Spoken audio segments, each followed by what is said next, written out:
Hello and welcome to the Giants of Backlog. This week we'll be discussing Doom Eternal. I'll be your host, and I'm joined by the usuals, John, Alec, and Jay. For those of you who are new, we are the Giants of Backlog. We're a group of friends who are working through our gaming backlogs in an effort to hold ourselves accountable for games that we want to play. And we're here to talk about these games that we're playing from our backlog. These episodes will contain heavy spoilers for story elements, so be warned if you haven't played Doom Eternal and you don't want to be spoiled, probably come back and watch the video after you've played it. But we want to get into the nitty-gritty on this game and talk through all of it. All of the ripping and the tearing. And the repairing. And the repairing. So, a quick question for the panel. I know you've played Doom 2016, Jay.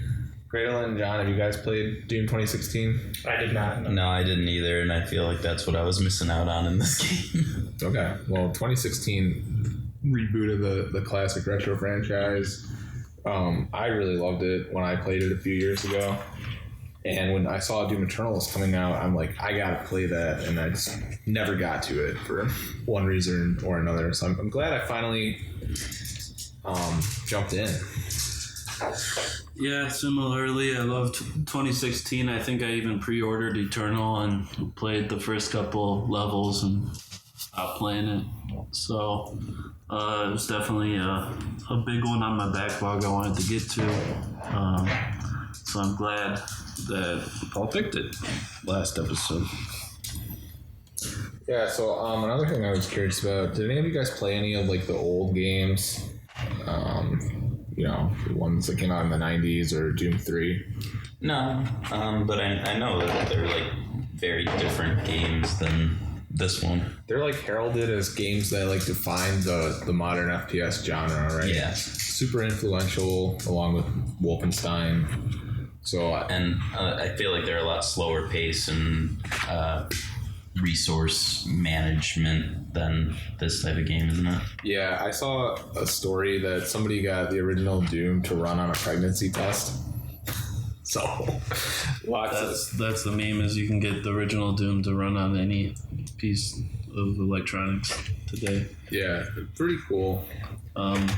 Yeah, so I played the original Doom and Doom 2 because I got the collection, or it might have come with 2016, I don't remember. But I played them on Xbox 360, and yeah, I mean, today I didn't have a lot of fun playing it. You know, it's very much walk through a corridor, and it's not really like, you do aim kind of, but it's not like aiming nowadays. Like your bullet will curve and hit things if you're in the general direction, just because the controls back in the day were limited. And it's more like with the D-pad than with a analog controller. And a lot of it, I got frustrated because it's the typical old game mentality of not being overly advert in where you need to go. So I would get to points and not see some old graphics door that I could have gone through, and it would slide open. And there was a ton of secrets in it too. You could like walk into a wall and then you phase through it and there'd be a secret room. And so that's some of the DNA that they kept in 2016 in Doom Eternal, is they kept a lot of secrets in the game, a lot of things you could only get to like a certain way. So you can see that DNA. You can tell that, is it id that makes this game? Yeah. Id. You know, they're big fans of the original series and they wanted to bring it to the modern era. Were they not the original developer? I thought that they were.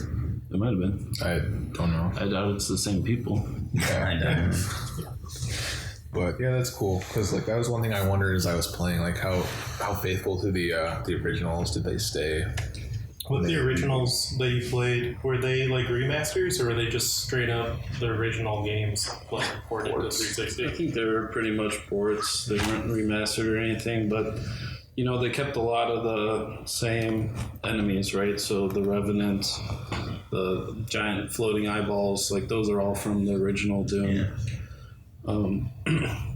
And there's a lot of people that love Doom, like in college. Brick, he just would go on and on about Doom. He'd still play Doom multiplayer, like the old one. And it's interesting. It's kind of a thing with a lot of the games when you miss out on them back in the 90s or 2000s. You might not like them nowadays, kind of like with Shadow. Yeah, we're all kind of lukewarm on it. Yeah. Nostalgia makes every game better. Like the games that if you played those originals like as a kid, you probably love them now. And if you pick them up now, you probably don't understand why people love them now. I was talking with Paul about this. I recently bought Lego Star Wars: The Skywalker Saga. Yeah. And I'm playing it with my fiance. And Paul was like, "Why don't you play Kirby or something?" And it's like, because I spent 1,000 hours at my friend's house in elementary school playing Lego Star Wars. Like, Yeah. I did the exact same thing for sure. The whole difference, right? So now when I'm playing it now, it's still I get those good feelings, and it's a really easy game. So Emily's like, "Let's do another level. Let's do another level." It's a very different game than the original, though, from what I've seen. Yeah, you don't have like a hub world. Mm-hmm. You still collect the characters. Right. But yeah, it's definitely more modernized in the controls too. Like I remember back in the day, half the challenge was like trying to find the right spot to hit like enemies. Like you're just button mashing and hopping around. It's crazy. It's really easy, but there's a lot of things like we'll go up to this area to get a collectible that helps you unlock power-ups. Yeah.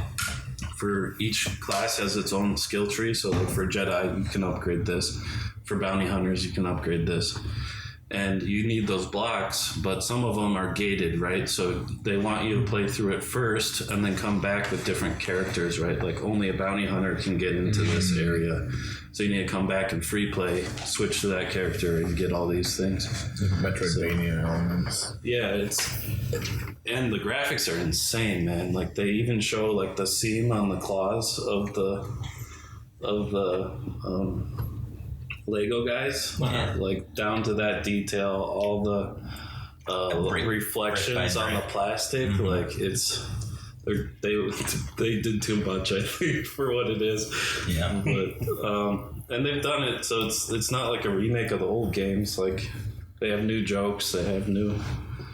So it's like, how many times can you redo the same movies and make new jokes? But we've been cracking up, yeah. That's at least what the consensus I've read. And yeah, it's been a while since like I've actually enjoyed a Lego game like that. Like the last one I remember was probably Lego, like the original Lego Batman. Like I think I played 2, but it was like Lego Batman was the one that was like the last in the franchise that I'm like, oh, okay, yeah, I can play this with my girlfriend and it's a good time. It's clearly meant for kids, right? Like, yeah, exactly. The jokes are still funny though as an adult. Like he pulls up the hologram and Palpatine's facing the wrong way and he goes, oh, and then turns around, it's just that kind of stupid jokes that makes you chuckle. Or the droid's retirement party I saw a little clip of or something. Yeah, or like it's like the beginning of episode 4 and they show I forget who it is, but in the background, like Palpatine's right there, and he's like, "Oh shit, I shouldn't be here," and he turns and runs, just like showing he's the bad guy from the very beginning. It's funny. It's just it kind of segued into what we're playing right now, right? Yeah, so that's what. Before we get into Doom Eternal specifically, I just wanted to kind of talk about what we've been playing outside of picks for the podcast. So you're making me want to buy Lego Star Wars. Yeah, I mean, it's a good girlfriend game. I don't know if I would sit there and play it solo. I don't think it's that fun. I don't think so either. I've always played a Lego game with friends. Cool. And I mean, I played I've collected to get 100% on Lego games by myself. But yeah, usually the first playthrough is with a significant other friend. the other games that I'll lead into that. Another good girlfriend game that we were playing was the Tiny Tina's standalone in preparation for Wonderlands, but we haven't gotten around to Wonderlands yet or bought it. But that's like next on our list as a couple game. But yeah, Lego Star Wars sounds fun too, so I'll have to run that one by. It's crazy. Like each movie takes, I don't know, 3 hours maybe. Yeah. And there's 9 movies, right? Yep. So like, you get a lot of content, For sure. Bang for your buck. And I still have very, very vivid and fond memories of like the original episode 1 through 3 Star Wars game, Lego Star Wars game. And like, I even think that when they released like 4 through 6 just wasn't as good. And then they did The Force Awakens and like, I never even played it. But I think that this was like a good reboot for the Lego Star Wars franchise, which really started all the Lego games, right? Yeah. Like, everything else has come after that, but Lego Star Wars was really like the first to explore that genre of like, we have this like IP and toy that we can turn into a video game, and it just works, like building block by block. And yeah, we're liking it so much we're gonna go back and play the old ones because I have them. Yeah. I think through Game Pass I got them for free. nice. And I also got Lego Harry Potter, so Yeah, we're gonna go that's through been on mine that too. as a couple. So it's a good game to pick up. That's really not challenging. You die, you instantly get rebuilt. Yeah. It's just if you're trying to 100%, that's where the challenge is. Yeah, because you got to do the platforming puzzles, and some of them are not like obvious. Yeah. The other game I've been playing, just like more passively, and Paul and I can talk about, is Elden Ring. So I'm almost level 100. So I'm at like, I just unlocked like the last area of the game roughly, not like the What area advanced is that? area, mountaintop of the Giants. So I just we're passed actually the capital. We're actually like at the same spot then. Yeah. Well, my brother-in-law and I one of my favorite aspects of it, I had so much more fun playing the co-op than playing it solo. And playing with him last night, we played for like 4 hours, and I was stuck on a lot of the big bosses, and so he just hopped in my game and we cranked them out. Did you do the fire giant? No, he didn't get that far. We just unlocked, so we're at the same spot now. We just unlocked just got the map to that new area. Got it. But yeah, he helped me clear the final boss at the Capitol. Oh, and more guy. Yeah, and a couple of side stuff like Ronnie's quest, because I couldn't beat. I didn't finish it yet, but I couldn't beat Raynala for the longest time. And then he hopped in and helped me out with that, so that helped advance a lot of those side quests. What's your build? I do Faith Lance, Okay. mostly like bleeding, so either incantations, and I have a blood incantation, or like lightning incantations. Like my go-to for dungeon crawling is just to sneak and lightning bolt people to death. Yeah. Like Zeus, I call it Zeusing them. Yeah. So I'm a caster too. I have an intelligence build. Yeah, he does too. I use sorceries, but Yep. the Renala fight was really hard for me because like she chunks you at range.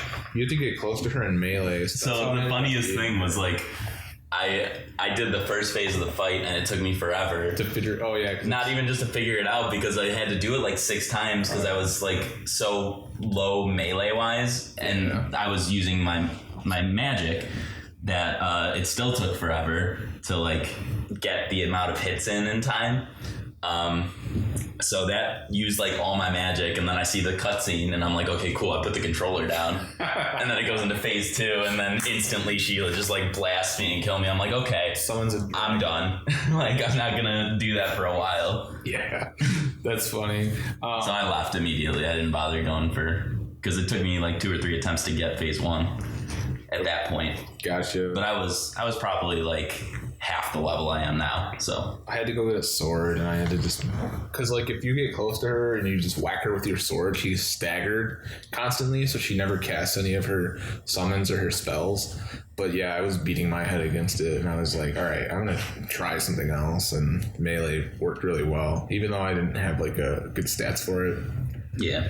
But yeah, I love all the stuff that they've added to the Souls formula. Ashes of Wars, the Spirit Summons. Oh, it's great. Yeah. It's It's what the genre like needed, because I never have liked a Souls type game, but this one is just so different in the fact that you can make your own experience 100%. Yep. Just everything's skippable, everything's avoidable. Like if you don't take out the final bosses until you're way over leveled, yeah, you can do that. Then you can do that. You can explore every single area. Yeah. Except for the up to the capital. We'll edit that part out. Yeah. I will scratch for you because you're not actually doing anything. Yeah, so with old Souls games, like you get to a point where you probably were under leveled for the boss. Yeah. And you're where you're supposed to be though, based on the enemies. So you just have to grind in that area to level up. Yeah. Which can be boring until you're high enough level and have good enough stats to do enough damage to beat the boss. Yeah, but there's like built-in grinding spots. Like I'm talking about in the old games. Like you just you're just gotta grind this level until you can beat the area boss. And Elden Ring, that's it, right? Oh, I can't beat this boss. Well, I'm just gonna go over here and find something else to do. There's no it's very hard to get stuck. Yes. In Elden Ring. There is no getting stuck really. Like if you don't want to fight that boss for 100 hours, you can, because there's just so much. It's packed to the brim with like optional stuff, and that's what I like about it. Like the exploration, it gets overwhelming at times. Like I have to play with a map. Yeah. They definitely needed a map. There's so many NPCs in this game too compared to the other games. And they don't like track anything, so like it's up to you to remember all their like side stories, and you're like, oh, I saw this guy like 30 hours ago. What's going on with him? What was I supposed to do? What did he say? Yeah, what did he want? Yeah, you have to like keep a journal if you want to do the quest, or you have to like look up guides. Yeah. If you don't write down like what they say, because they're kind of cryptic, they'll be like, yes. Oh, we have high, what's a spell? Reformation with this one, and then there's a spell in the game called Reformation, and you have to like cast that in front of them, and then something will happen. Oh, no. So there's like a lot of like cryptic, and that's not, I just made that up, but that's like the kind of some of the puzzles in this game. You have to like really pay attention to what they say. And then like every item you pick up has like a description that you can read. So sometimes you get clues from reading. And then all of the merchants sell like information too. Yeah, they sell a little. I never buy them, but I know they do. Oh, really? See, I buy them because then they tell you how to like. It gives you clues on how to do some of the stuff in the world. Yeah. But there's just so much stuff to do in that game. I know. I'm 60 hours, and I think I've scratched the surface, and I just unlocked like the final area. There's more. That's all I'm gonna say because I'm a little bit ahead of you. Yes. But yeah, man, it's so much fun. It's like Breath of the Wild. Like you see something off in the distance and you can go there. Yeah. It's not like a lot of other open world games where they just put in like pretty scenery that you can't reach by some artificial barrier. The level design, the world design, everything's intentional, and everything is great to explore. It wants you to explore this world. Like that's the entire intention of the game. And do you want to get your ass kicked? Yeah, you can if you want. You can if you want to. Otherwise, you don't have to. You can just explore and take out some of the small, lower level guys. So when people say it's like the most accessible Souls game ever, it's like, yeah, it is, because like you don't have to beat your head against the wall if you don't want to at any point. You do for the. So I was just watching IGN's Art of the Level series, and they just did one on the first barrier boss, the gatekeeper, Margit. Yeah, Margit, the first one. Mm-hmm. And it's like this is clearly designed to like teach players like this is what you're getting into with the rest of these boss battles, and like. I got my ass kicked within the first 15 minutes of the game like you're supposed to, and then didn't go back to him for another 30 hours. Yeah. Because I just didn't have to. You could if you want. Like there's definitely people who beat them. Like there's people who beat these games at level 1 with just like their fists. Like they're that good at the mechanics that they'll just beat the entire game without ever getting hit. They're level 1 and they just are naked and they just use their fists. Yep. Whereas me, like the game is supposed to make you learn, right? But if a boss is taking out more than half my health in one hit, I'm not going to do it until I'm a little bit higher level. Like, just because trying to learn all their different timing of the hits, because there's a wind up, but that doesn't guarantee when it's actually coming. You have to actually like, oh, that's that attack and that's when it's coming. Okay, well now I can actually dodge it on time. Oh, I dodged it way too early the first time. Yep. Yeah, Just got whacked and 3/4 of my health is gone. it's been a blast. Yep. I've been having a ton of fun with it. I have some criticisms, like the ruins that are everywhere are like copy paste.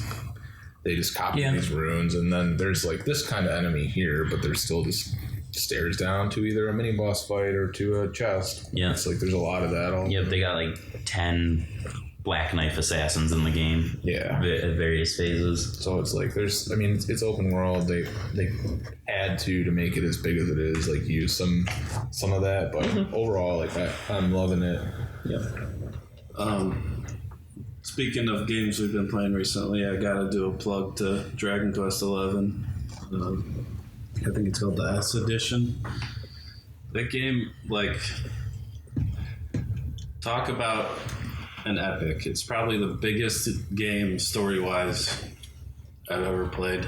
I just 100%ed it, and it's like you always think the story's gonna end. What's the time on that? I left it on. Well, so on Xbox I didn't really like it. If I didn't exit out and I put it in rest mode, it would count all that time. Oh yeah, you said that. So it ended up being like 440 hours, but I probably only played it for 150. Yeah.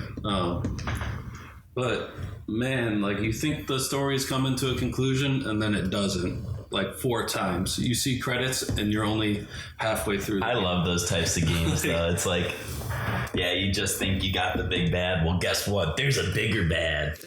And just like thinking about it, like, you go so far, you do so much throughout the entire game, and just, it all has a big culmination a couple times, and all the characters are really endearing, and it's a really beautiful, nice world just to be in. The same artist who worked on Dragon Ball did the art for Dragon Quest 11, and it made it onto my top 10 list. That's how much I liked it. So. It's on my backlog. Yeah, so I'm playing. It's like my next big game I'm playing. Is it a Dragon Ball game? No, it's just the same artist. Yeah, it's the same art style as Chrono Trigger. Yeah, Chrono Trigger and Dragon Quest, and all those have the same art style, and Dragon Ball, and all of them have the same art style. Yeah, there's like characters that look like green versions of Majin Buu. Yeah. It's pretty similar. Yeah. You have to read, John. Huh? You have to read a lot. Yeah. Oof. Yeah, a lot of text based. There's no voices. There's no. It's all voiced. It's all voice? Yeah. Nice. I like What are you that. talking about reading them for? Well, if you have it in Japanese, you have to read it. I wouldn't. But there's an English version. Oh, I didn't think about that. You recommended playing with the Japanese. Oh yeah, voice the Japanese voices are better. Yeah. Usually. I'm sick of. I run into this a lot with anime and Japanese games. It seems like the talent pool for voice actors that will do the voiceover for it is so limited because I just hear the same voice in every single game. So, well, I told you the game that you picked for the next long pick of Pillars of Eternia. One of the default voices I've recognized right away is Todd Havercorn, like from Fairy Tale Natsu, and he's in like 10 other things. Hunter x Hunter, they all are in like every anime. Yeah, that's a little pet peeve of mine. Like, it makes it hard for me to separate the characters when it's the same voice game to game. Yeah. But I think over time the talent pool will get wider. More people will have that as a profession, and you'll have more voices to do. Yeah, I think so. He's like the Tom Cruise of anime games. I don't know if he is, but I like Someone him. is. Like Troy Baker's probably. Troy Baker is he's in video games more It's than like, oh, anime. that's Tom Cruise again. Yeah. Oh, that's Troy Baker. Yep. Troy Baker's in everything. But Troy Baker actually diversifies his voice a lot more than some of the anime voice actors. And Lauren Bailey. Lauren Bailey is a phenomenal voice actor. she's great. Shout out to you, Lauren Bailey, if you're watching this. Laura. Yeah. Oh, no. Sorry, Laura. We'll edit that part out. Yeah. To bring John into the conversation a little bit, yesterday we played For Honor for the first time. What do you think, John? I played it a ton, but it was John's first time. I was very hesitant to get into it, to be honest, because we've played Mordhau, we've played similar game, which I love actually, is Mountain Blade, like similar combat, and playing another game that seemed so similar, I wasn't sure if I was going to like, but like we were talking before, For Honor, the combat just feels so much smoother, and I could definitely see it being one of my core games again that I can, play every day. Because, I don't play, outside of this podcast, I don't play a lot of single-player games. Mostly play multiplayer games because I like that feeling of dominating other players. And if I'm going to do like a story or something, I'll just watch a movie. But For Honor, I could definitely see getting into, especially 2v2s. I might get into 1v1s too. Like, we just scratched the surface. We only played for like an hour and a half yesterday. But I remember playing that. I could see getting into it. And I was better at the beginning than I thought I was going to be. Actually beat some people in some 1v1s. Yeah. I thought I was just going to get my ass handed to me because, like when you try to get into a multiplayer game, I don't know how long ago For Honor came out, but you try to get into something years after it's been out. Yeah, people You are expect the learning curve to be ridiculous. You expect 'cause everyone people to be have been good. playing. Right. And, yeah, people who aren't playing all the time aren't playing. I think Right. the combat of For Honor, like they do a good job. It's there's a lot, like it can be complex if you really get into it, but if you just want to play like who was the guy, the Berserker, you can play him just pretty simply, like with a few inputs, and you can do well. You're thinking Raider. Raider. Yeah, Yes. Berserker's hard. Yeah, not Berserker, Raider. But like I like how they've made it accessible that way. 'Cause Yes. you don't have to learn all these combos and stuff. You can still do well. I like how they show the difficulty of the character next to their picture. Yeah. So it's like Berserker hard, Raider easy, and so like you can start with one of the easy ones and then branch out to new characters as you get more familiar with the system. And each character has its own special moveset and timings, and so not only do you have to learn to play them, you have to learn to play against them as each of these, and it's common. I'm not saying anything that's not true for the majority of all fighting games, but this one I really like. I think it's relatively untapped, medieval fighting game. 3D too. Yep. Like most fighting games are 2D. Yeah. Yep. So I played the crap out of this game on Xbox, and so I'm glad that I can get you into it. I played the beta, and that was like and I think I played it like when it first came out. But yeah, I remember playing it, and it was definitely something good, and definitely something that I suck at video games, but I still enjoyed my time in it. I really hope Ubisoft will make a sequel on Unreal 5 eventually. When they do, we'll be ready. Yeah. And then the other game we've been playing a lot is Stardew Valley. I bounced off it solo a lot of times, and even now, like I don't think I could play it solo because there's just too much to do by yourself. Yeah. The days are too short. Because of co-op, it's made it better. Like our friend Miles, he specializes in dungeon diving, and then John fishes all the time and takes care of our ponds, and I do the farming stuff. So it's made it a lot more accessible for me because there's actually time in the day to do things other than just tend to your farm. That's how I felt when I was playing it solo, is I'd spend all day just working on my farm and not be able to do anything else. Yeah. But it's been a lot of fun. Go up. John, have you been playing any more Tarkov? Not a lot. I played a couple more times with my brother. Want to play more. but just haven't been. When no one's online, I typically just go and watch TV shows with Chrissy. But Do you want to talk about Factorio at all? yeah, we could talk about Factorio. Factorio's fun. 2. Oh yeah, good. I gotta make an account still. Factorio is a game that makes me think a lot more than most games, and even to its detriment, I'd say. Like sometimes I'm just not feeling like thinking that much, but it's really incredible how much you can automate, how much you can, set everything up and then redesign to make everything as efficient as possible, and every challenge, new task is just how do I make this happen? How do I combine 18 things to make one thing that I need? How do we get this conveyor to not be clogged all the time? Yeah. So it's a lot of fun. It's a brain buster, but definitely want to see what happens when we finally launch the rocket. We haven't played in a while, and we just started putting that train in last time we played. So I built the train and we went to Iridium mine. Mm-hmm. But we don't have the thing researched to mine it yet. So we built the train and we can't harvest it yet. So You should see our base. Our base is nuts now. It's like triple layered with guns in between each layer. It's nasty. guns and walls. It's overdone. There's ammo on an outer conveyor that automatically reloads all of our turrets. Game sounds cool. Yeah, I'd like to play it. You can, Sounds like RimWorld.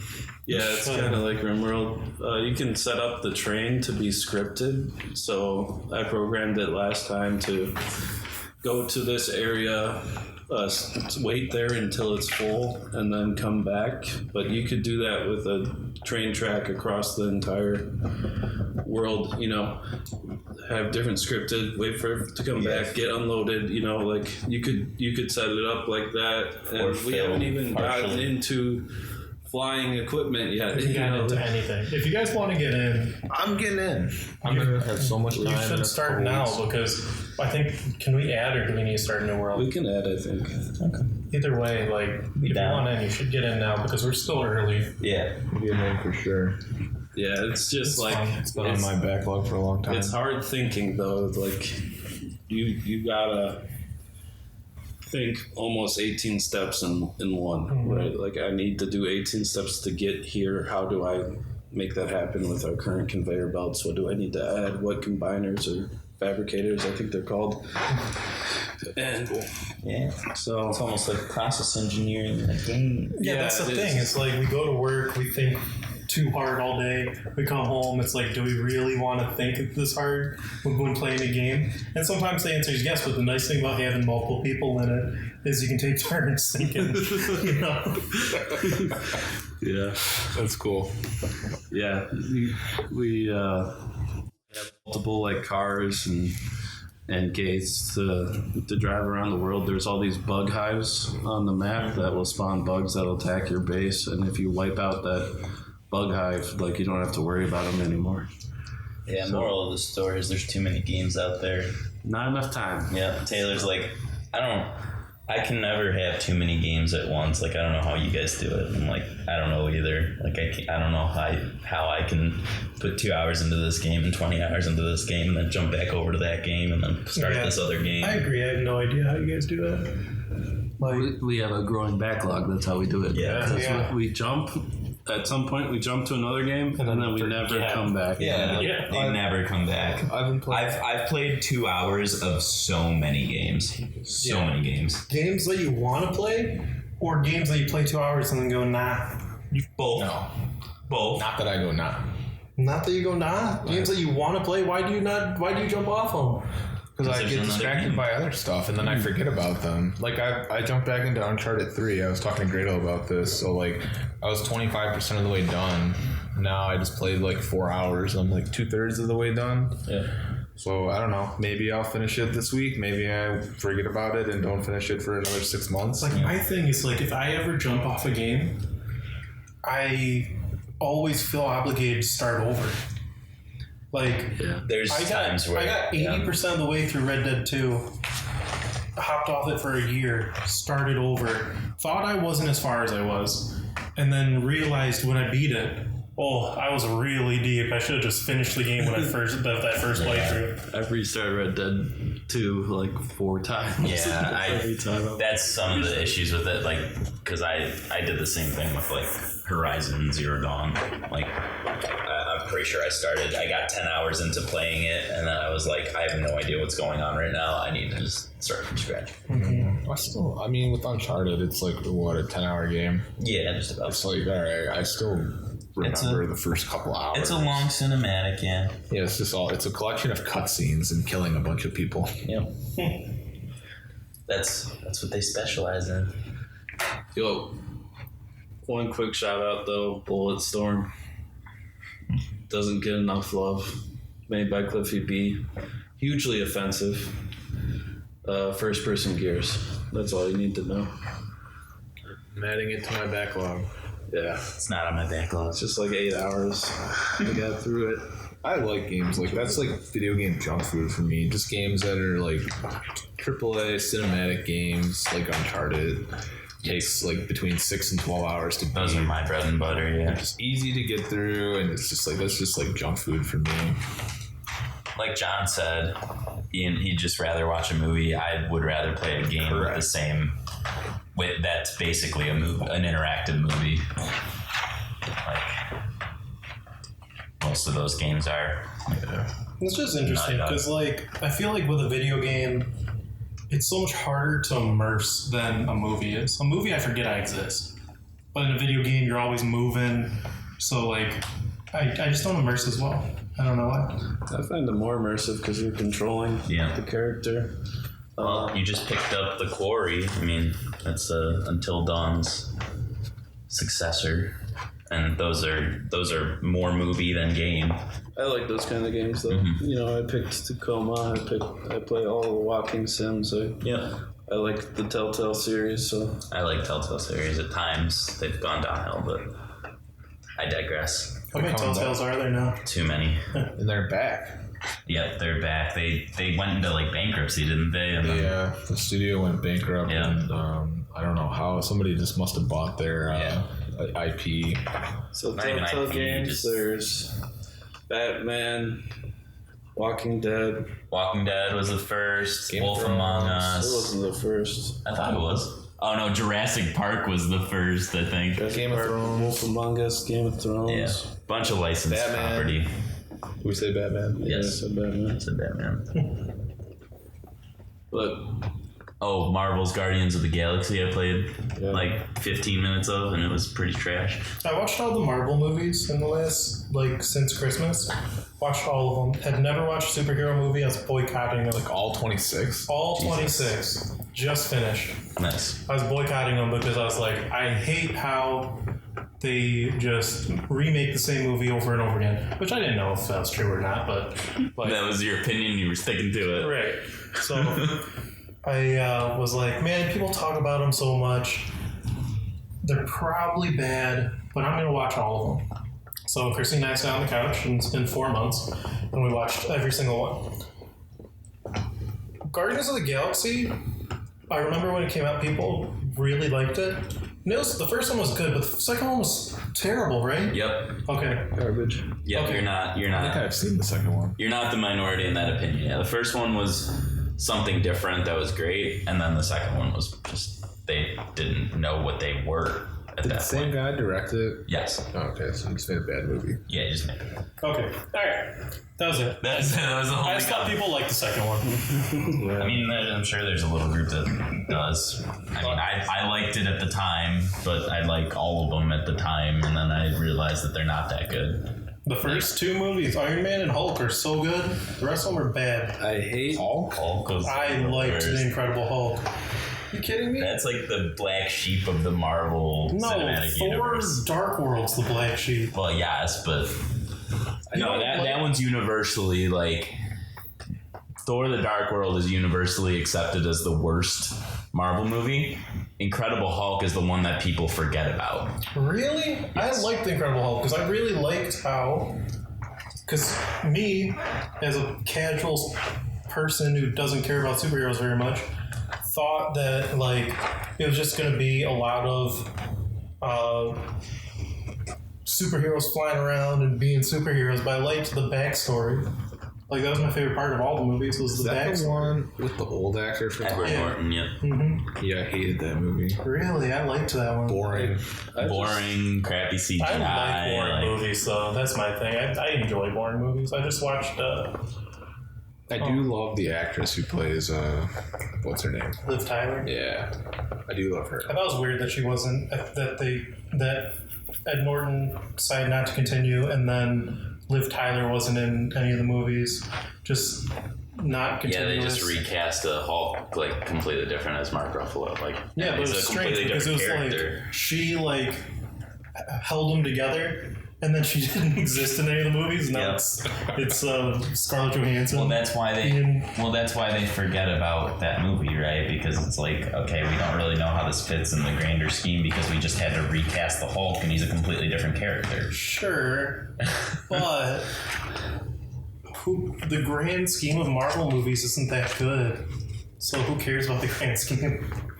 How dare you say that? Phase 2 was the... I'm not gonna, no. I'm just kidding. I hate the humor in superhero movies. I find it so largely unfunny. I don't laugh, and I cringe because I might laugh so hard. I laughed when Thor was playing Fortnite in the last. In the Endgame. Fat Thor playing Fortnite. I did think that was pretty funny, but I agree with you for the most part. Yes. They made a Lego set of Fat Thor playing Fortnite. I love it. And I want to buy that so bad. All right, are we actually ready to start discussing this game? We've got about like an hour and a That half. was a long enough tangent. Yeah, it sounds like everybody's been playing a lot of games, having a lot of fun. I'm excited to get into Guild Wars 2 with you guys. But I We'll think... see Yeah, well... more on that one. I don't know. I'm on the fence about it. I'm excited to play more games with you guys. Yeah, This is that's- all. What's Guild Wars 2? You hear me a Bud Light, sir? Guild Wars 2. It's Guild Wars 2.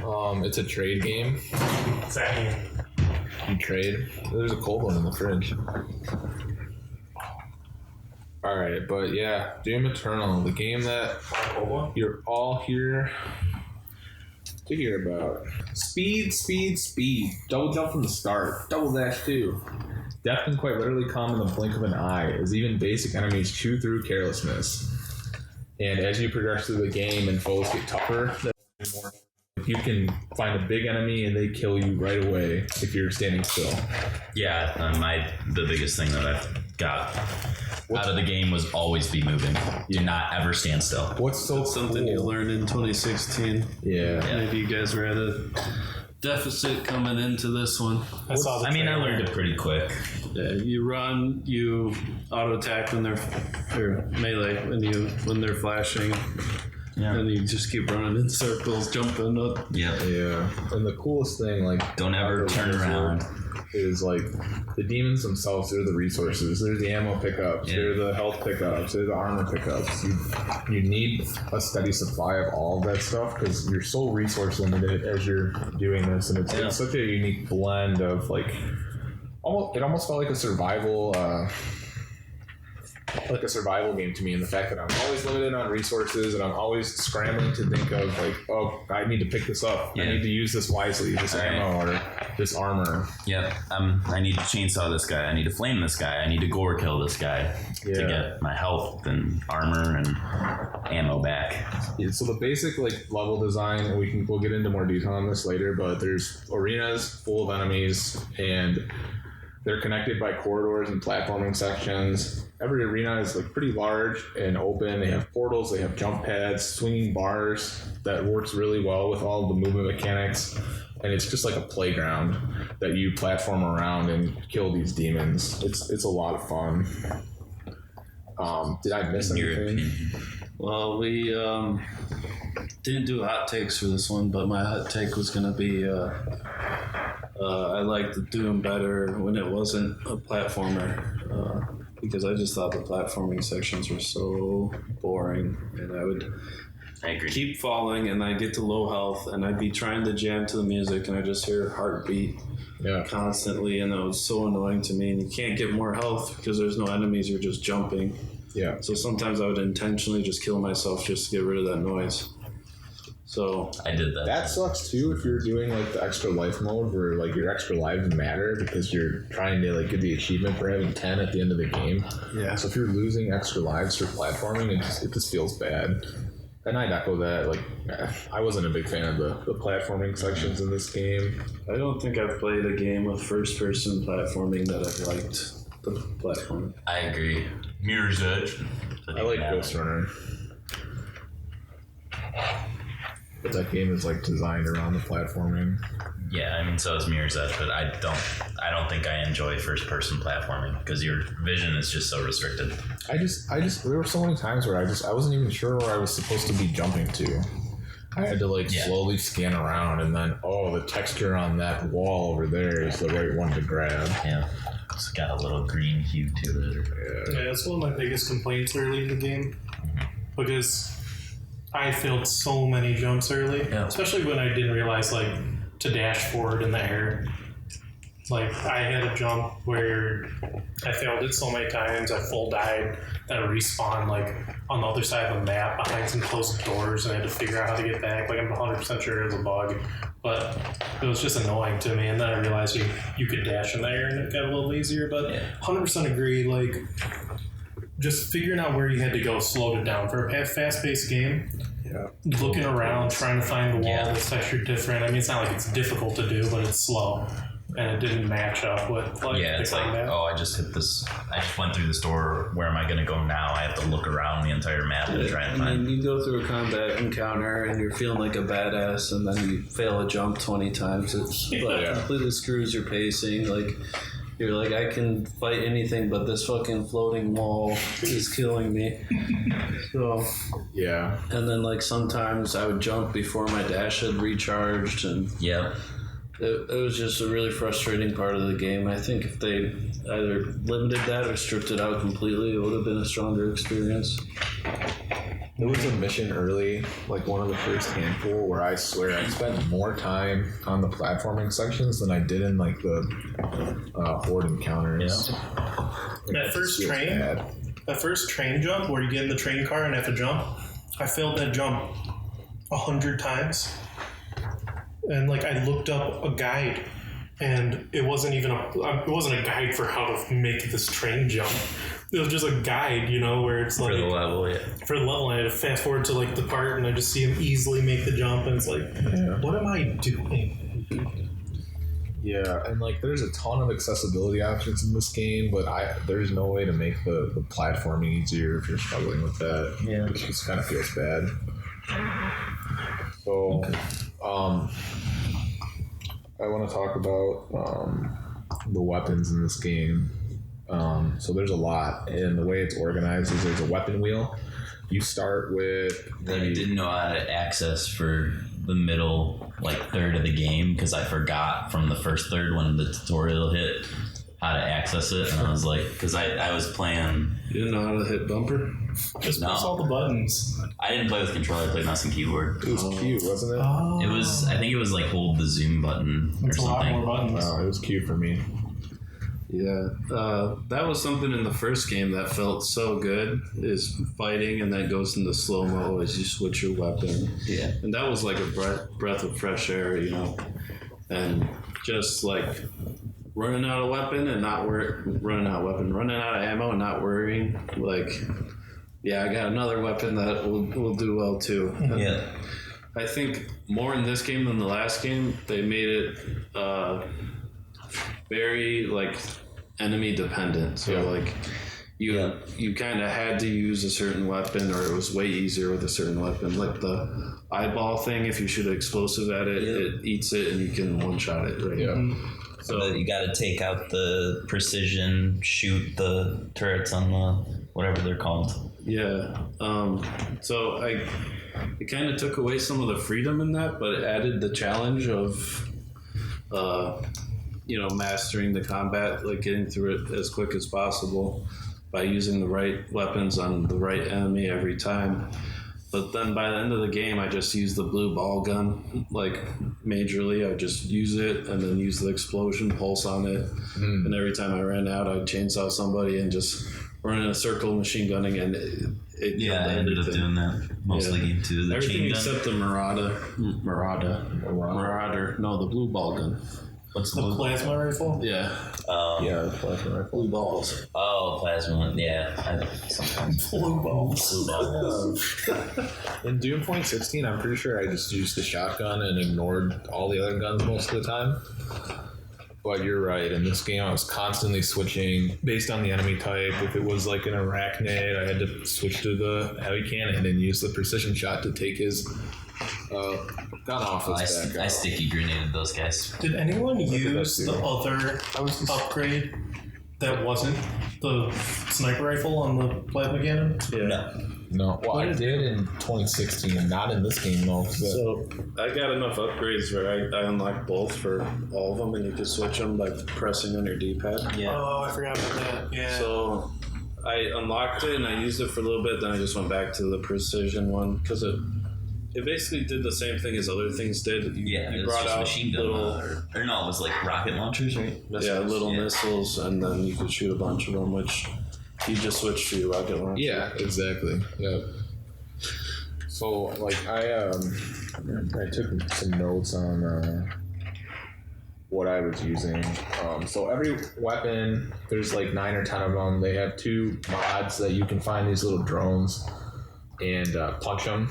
Well, I guess you don't punch them in this one. You punched them in 2016, and you can get one of the mods. Doom guy. Yeah, I missed that in the 2016 when he took the mods from the drone. He would just go boom and fucking attack the drone. I was fully expecting that to be in this game too. And No, he just gently takes. He just takes it. I'm like, why aren't you just being Doomslayer, man? Like, you're a guy who blows holes in the surface of a planet. Just Doom guys. You're Doom guy. That's the joke. That's the part. Yeah. Like, he's just an unstoppable force, and he's gonna do whatever it takes to eradicate hell. But like, that's why I missed. Doom guy. It lost some of its character for me. In little moments like that, where like Doom guy would punch the shit out of this robot right now, like. Just like taking things and breaking it, you know, because he's Doom guy. Because he's metal as hell. Yeah, because he's fucking metal. We didn't talk about the music yet, but But Doom guy is metal. Is the So like my alternate fire that I used the most was the precision bolt. It was just so useful for destroying weak points on enemies. I use it constantly. And then if you get the mastery unlocked for that weapon, for that skill, the headshots cause enemies to explode in like a big AoE, and it's really cool, and it'll take out like small enemies. Really satisfying to hit headshots with that. Yeah, once you got the chain gun, I felt like that weapon's like non-modded machine gun was useless, and I never used it. It was good against the big guys. The heavy cannon? Oh yeah, I almost never used it for anything. The chain gun. No, just the chain gun. No, the chain. I'm saying once you got the chain gun, You never used the rifle that was an auto. Yeah. Oh yeah. The unmodded precision bolt. I was always low on ammo. I used everything. I was out of ammo. I used all my ammo on that gun to do the precision shot though. Yeah, that's what I'm saying. Like after. so I didn't really use the precision shot a whole lot, like barely at all. It just felt like it was counterintuitive to what the game was doing. When I was constantly moving, I wouldn't want to stop to line up a shot. And maybe it was way easier on PC with a mouse. Yeah. But on controller, like moving your thing to go, ooh, there's his head, it's just too I took tough. controller, and it had an auto lock on, so like literally just aimed it and you quick scoped and did everything. But I think I played a little different than you guys because I barely moved. I was stationary for most of the game. I don't know. I don't know how you did that without dying. Just if I got low, I'd start running around and find someone with a chainsaw and get health back. But I just sit in a spot and Pick them off. and pick them off. And that's why I think I was out of ammo so much. Because I wasn't running past like weak ones. I did like, what did they call the weak class? It was like a fodder, the fodder class. I liked that when you go into the menu and you look up, you're like into the codex and you're like looking for what is this thing weak to, and then you have to scroll past and you're like they actually just call the weak ones fodder. That's funny. It's just an ammo bag. Yeah. Ammo and health bag. Yeah. Yeah, I never looked at the codex. That's interesting. I didn't know either. it told you weak spots. Because when you first saw them for the first time, you'd have the pop up and it'd tell you the weak spot. Yeah. And if you forgot, you could go into the codex.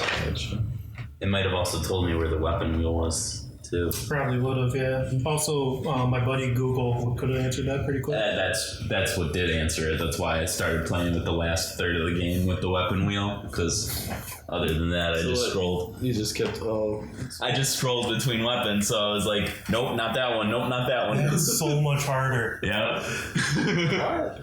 Yeah, on the controller. It was terrible for the middle chunk of the game until I was like, you know what? There's a weapon wheel. I'm gonna use it. On controller, you could just press Y. I did Google it. And, It's too late. and switch between your current weapon and your previous weapon you used. Yeah.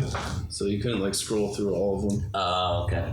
There was a key you could press to like hot swap and it would reload the weapon. Once I like learned how to do that was so cool. Because I'd shoot a sticky bomb with the combat shotgun and then I'd switch to my rocket launcher and shoot a barrage, and it would just be a huge burst of damage that would even screw up big guys.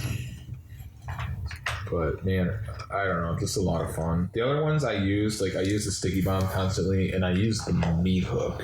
Did you guys I use barely the used the meat hook. I used the double barrel shotgun, or the little shotgun. The sawed-off, I used that like crazy, but I barely used the meat hook. I barely used the meat hook as well. Until like where you had to on that boss, but that was like the first time I used it. I'm like, whoa, this might have been useful. I used it so much with the eyeball enemies too, because you could grab them and then it would shoot you up, and then you could dash to get away. And it just did a ton of damage too when you meat hook somebody. And you could get the mod that flamed them when you hooked them, Yeah, so you that got was the nice for mastery. armor. Yeah. Yeah, I basically used blue balls and I switched to the shotgun, and that was basically it. The big guys, I'd pull out the minigun and just unload on them. Yeah, that's what I did for the second I didn't or use- the last third of the game that you had it. I really had trouble with the Marauders. There was a lot of times I'd get through the whole combat encounter and then be fighting the Marauder for 30 minutes and losing after. because they have like a small window in which you can hit them. I only found success against the Marauders using the basic shotgun. Yeah, same. Yeah. Because I tried every other weapon and they would just like block it every time. Yeah, I'd use the basic shotgun, then I'd quick switch to the sawed-off, and then put one into them. Yeah, but what I started doing was using the rocket launcher and shooting next to them so that they wouldn't block it, but they would get the splash damage. And then the wolf would come, and then I'd shoot the rocket launcher at the wolf, and I'd kill myself. So I really struggled with them. It's not like they were hard. I could get the timing down. They just had so much health. Yeah, you had to do the timing 10 times. Yeah. And it's like, And the okay, now wolf I gotta is wait so for this annoying. window again. The wolf is so annoying. You can't even get ammo out of it. No. It doesn't even count towards your kill streak or like your kill count. Yeah. It counted kill count? Well, there's like achievements for getting so many kills, and the wolves don't count for that. Gotcha. But I He'll mean, do his metal. She's so metal, dude. any weapon mods that you guys wanted to talk about? Highlight. I mean, I kind of stuck with one per gun. I thought some of them were kind of useless. That's why I Like stuck the with lock-on rocket launcher. Yeah.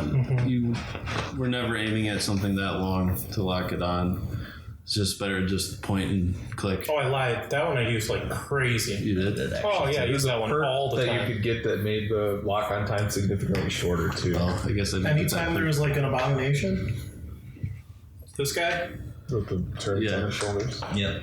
the one Guns, whose hands. are Yeah. cannons. Yeah, the machine gun hands. It's like you lock on, you put a triple into him, and he's dead. Yep, that's what I did. Yeah, I guess I didn't do that. I just shot him with my blue balls. I barely used the rocket launcher actually, other than I was also always running out of ammo. So I had the perks where like the two perks, barrels respawn and they drop ammo, and like there's times where I'm just sitting there shooting barrels, just waiting. Let it respawn, shoot barrel. Like I need this ammo, I'm out. Did you use the flame belch? Or not the flame belch, The the chainsaw? So funny enough, I would forget to use the chainsaw, but until like over halfway through the game, I have a note that says, I don't understand what the point of health is. Because you just lose all your health in the first hit and you never get it back. I didn't realize that you can flame belch people and they drop health. I'm like, oh. You mean armor? Drop armor. No, they drop health after you flame belch. No, armor after you flame them. The green one. Health after. Green is armor, blue is health. Green is armor? Yeah. What, you thought health and then armor? When you glory kill Yes. them, they drop health. Yeah. Oh, right. That makes no sense. Why would you be alive if you have 0 health and just armor? Yeah. Yep. Oh, yeah. I always was below. You're right, though. I was always low on health. I was just always at had 0. to keep glory killing enemies, or I was dead. Because I was I was always low on armor, and I kept like using the flame belch, but it would only fill it like a little bit, even with the perks for me. Because I got all the perks for flame belch, gives more armor. yeah, but I would always flame like the small guys rather than the big guys. But So That's better, isn't it? so no, because they don't drop as much armor. Like I would unload a full clip into a big guy, and it would drop more armor. That than I makes no needed. sense. I was in the upgrade menu, and you know how like you pick like upgraded armor, health, ammo, and I prioritized upgraded armor because I thought the green was armor. It is armor. Sorry, I thought the blue was armor, and I was like, I never get blue or I never get green, so getting armor doesn't matter. And I was upgrading the wrong thing. That's funny. I wanna talk about what we all upgraded first. So the first thing I maxed was ammo. Like I still had the base health, base armor, but I was like, I'm running out of ammo way too fast, so I just maxed I did it based on perk rather than like the individual. Oh, I didn't even look at the perk. I was just like, more ammo, more ammo, more ammo. I wish I would have done ammo, but I did health and then I did ammo. I did armor, which I never got anyway. Yeah, that seems like useless upgrades. I think the armor is the least useful one. Mm-hmm. Agreed. I wish I would have done ammo first because I was always out of ammo. But I was like, oh, just chainsaw when I need to Stand next I to a maxed barrel. ammo first too, though. But yeah, I prioritized it based on the perk that would like give you. What were those? Were those the like flame belch and equipment. Yeah, and it was gory like- kill perks? Yeah, it was like, Yeah. this gives you more armor. I'm pretty sure. Oh, it was. Yeah. Yeah, when you Flame had belch 2 of gives them. more- yeah. When you had 2 of them, it would say, well, now your flame belch is 20% longer duration or whatever. Mhm. Like when you had both the armor upgrade and the ammo upgrade for that perk. So I focused on perks rather than like individual upgrades. We want to just like, since we're talking about upgrades, just really quickly, just kind of what they are. So we've been talking about what are these called? Where you're upgrading? Are these weapon points? What gave you the stuff to upgrade your flame belch? Runes, right? No. There's too many upgrades in Armor this game. points. Armor. It wasn't weapon points or armor points, right? No. Sentinel points. Sentinel points? Were these you use these? Were these the things? Sentinel those are points were for creators. your suit. That was like Yeah, the, that's the creator suit. There was Tokens. points that No, you those were used tokens. to Yeah, some kind of points that he would use. Yeah, 2. what they're many. called doesn't really matter that much. But there were like 5 types of points that you'd earn. And one of them was for these upgrades. Perks and upgrades, yes. Yeah, I mean, there's the ones you take from the ghosts, right? yeah. There's the ones you get from killing good Yeah. for your weapons, right? To upgrade the mods. And the ones you got from the ghosts, you upgrade the wheel. Is that Yes. right? Yeah. And then the ones from the drone, you upgrade that Mod. health. You unlock mods. Unlock the Oh, it drones was with the the Sentinel drones. crystals. The crystals. The That's crystals. what it was for health armor. And Yes. then you get batteries that you could use on your ship. Yeah. To unlock more of those same things. First time I got 2 batteries, I unlocked, like, I didn't realize there was, like, a whole bunch of stuff to unlock. Unlocked skin. Yes. Yeah, me too. I did an accidental skin too. I was like, I don't know. What's, So I don't know what's behind this door. I was like, well, I saw it. I was like, oh, maybe it's got some kind of like perks with it, but no, just cosmetic. Yeah, maybe it's an armor upgrade. I just put them think in it the is first soon. door I found. Wasn't it like the classic Doom? Yes, it was. It just looked kind of dumb. Did you guys go outside the spaceship, out that one door, and then Yes. there was another skin out there, which I unlocked at the end? Yeah. Never equipped, Okay, but my question is, what's the point of a skin in a first-person shooter? Because there's There's multiplayer. ray tracing, and you can see yourself in reflections. Well, there's multiplayer too that you can use the skins on. that's cool. What was the deal with the empowered demons? I never like it said it's a demon that's killed a player. Yeah, Yes. so someone else's playthrough, it's killed someone before and it's empowered now. I kind of like those. They give extra resources when you It kill was it. cool. I just was like, I didn't understand. I guess that it's just like this demon killed somebody else in a different playthrough. It's just, I Or mean, I'm was it that sure. it killed me? No, it's someone else. It's just added difficulty a little bit. Yeah.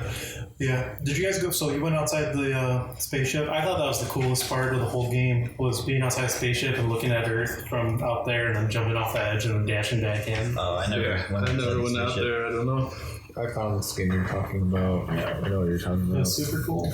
Can we talk about like the hub world really quick? The Yeah. ship. That No. was cool. Because Skip there it. was no hub in 2016, right?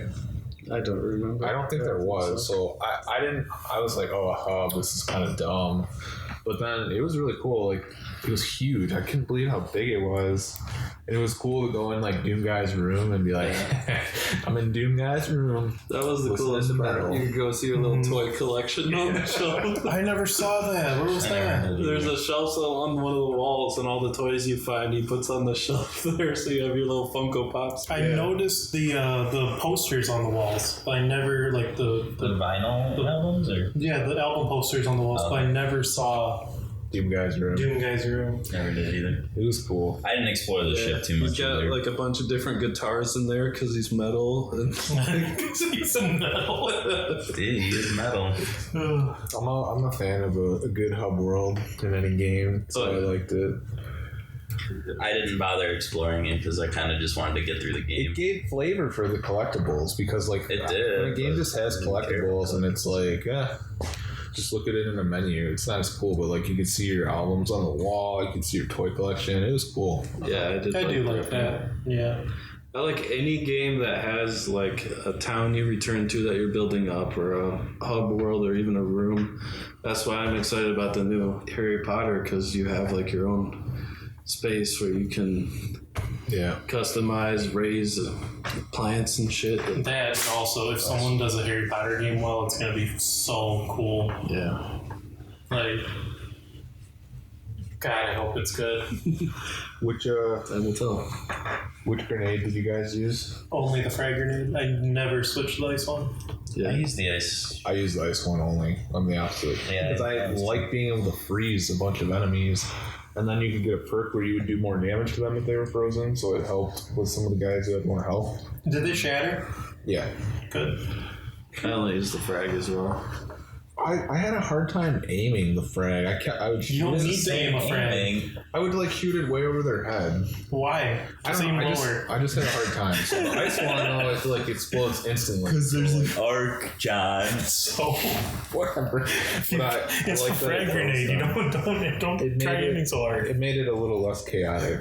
So that's why I didn't aim at all. I didn't aim weapons. I didn't aim grenades. I was just shooting around. Mm-hmm. I liked how like guys with shields and the guys who put shields down, like that was annoying, but sometimes they would do it and I'd be like yes, because there'd be a bunch of enemies by it and Yeah. I'd shoot it and it'd explode and kill them all. Yeah. So it was super efficient. So sometimes I just kept those guys alive and they're like big hordes. But yeah, any other thing we want to talk about with equipment or upgrades? Any other No. thoughts? There's too many. We haven't talked about the sword. Oh, the crucible. I barely used it when Same. by the time That I thing, got it. I have. That got me out of so many sticky Yes. situations because you could one-shot anything. I'm waiting to talk about a boss fight for the sword. So, one thing I do, like, I guess we should finish up on the sword. I wish the sword had more charges. I thought, and I understand why it didn't. Yeah. I thought it'd be more fun if it did. You know what I mean? You mean recharges available in the game? No, I mean like 5. You can use it 5 times. Oh, okay. And not have to find recharges. Recharges in the game too. Like the level you unlock it, there's a ton of recharges, but like Yeah. moving forward, there weren't. Exactly. That was weren't what I all was that many. saying. There really wasn't. And it's a one shot to everything, so I understand why there's not. Yeah. But it was like one of the more fun items to use, and I wish I could use it more. You know? All right. Last few things before we get into story. I want to talk about some of the secret / optional stuff in Eternal. And I'm talking about Slayer rooms, secret encounters, collectibles. Slayer gates. Slayer gates. What did I say? Slayer rooms. Yeah. What's a Slayer gate again? There's like a hidden key in every mission. area. Well, not every mission, in 6 of the missions. Big purple key, and then there's a door. You put the key in, and It's then it it's teleports you. that door that you get the key to and then you don't go in. Right. Yeah. Because it's so much harder than the rest of the level, and it says in the thing of like, here's what a Slayer gate is. You might need to come back to this, and I'm like, I'm not coming back. Bye. Is there a chapter? But there's a big reward for doing all 6, because you get like a key at the end, and you put it into this chamber in the Slayer Fortress. Sword. Yeah, and you get the big. What's the Slayer Fortress? What's a big sword? That's the hub world. Oh, Remember in the also the world, thing you I go did back, there's a big sword in the. Yeah. That's what you get for doing all the sword. Is it cosmetic? That thing is also. I didn't get it in this game, but you got it in 2016, and it's just a one hit on everything, right? It's OP. So that would solve your problem. of Unlimited not charges? having- Yeah. Wait, it's an unlimited sword? That's what it is? Unmaker. It's called the Unmaker. Yeah, and you just use it over and over. I don't know. I didn't get it. I don't remember how it works in 2016. I just know that it's like you get it near the end of the game and it's OP. And Yeah. it's really cool too. To me, the Slayer gates were my favorite part of the game. Yeah. The music was always bopping. It was a challenge. And I was really sad because on a lot of them, I couldn't find the key.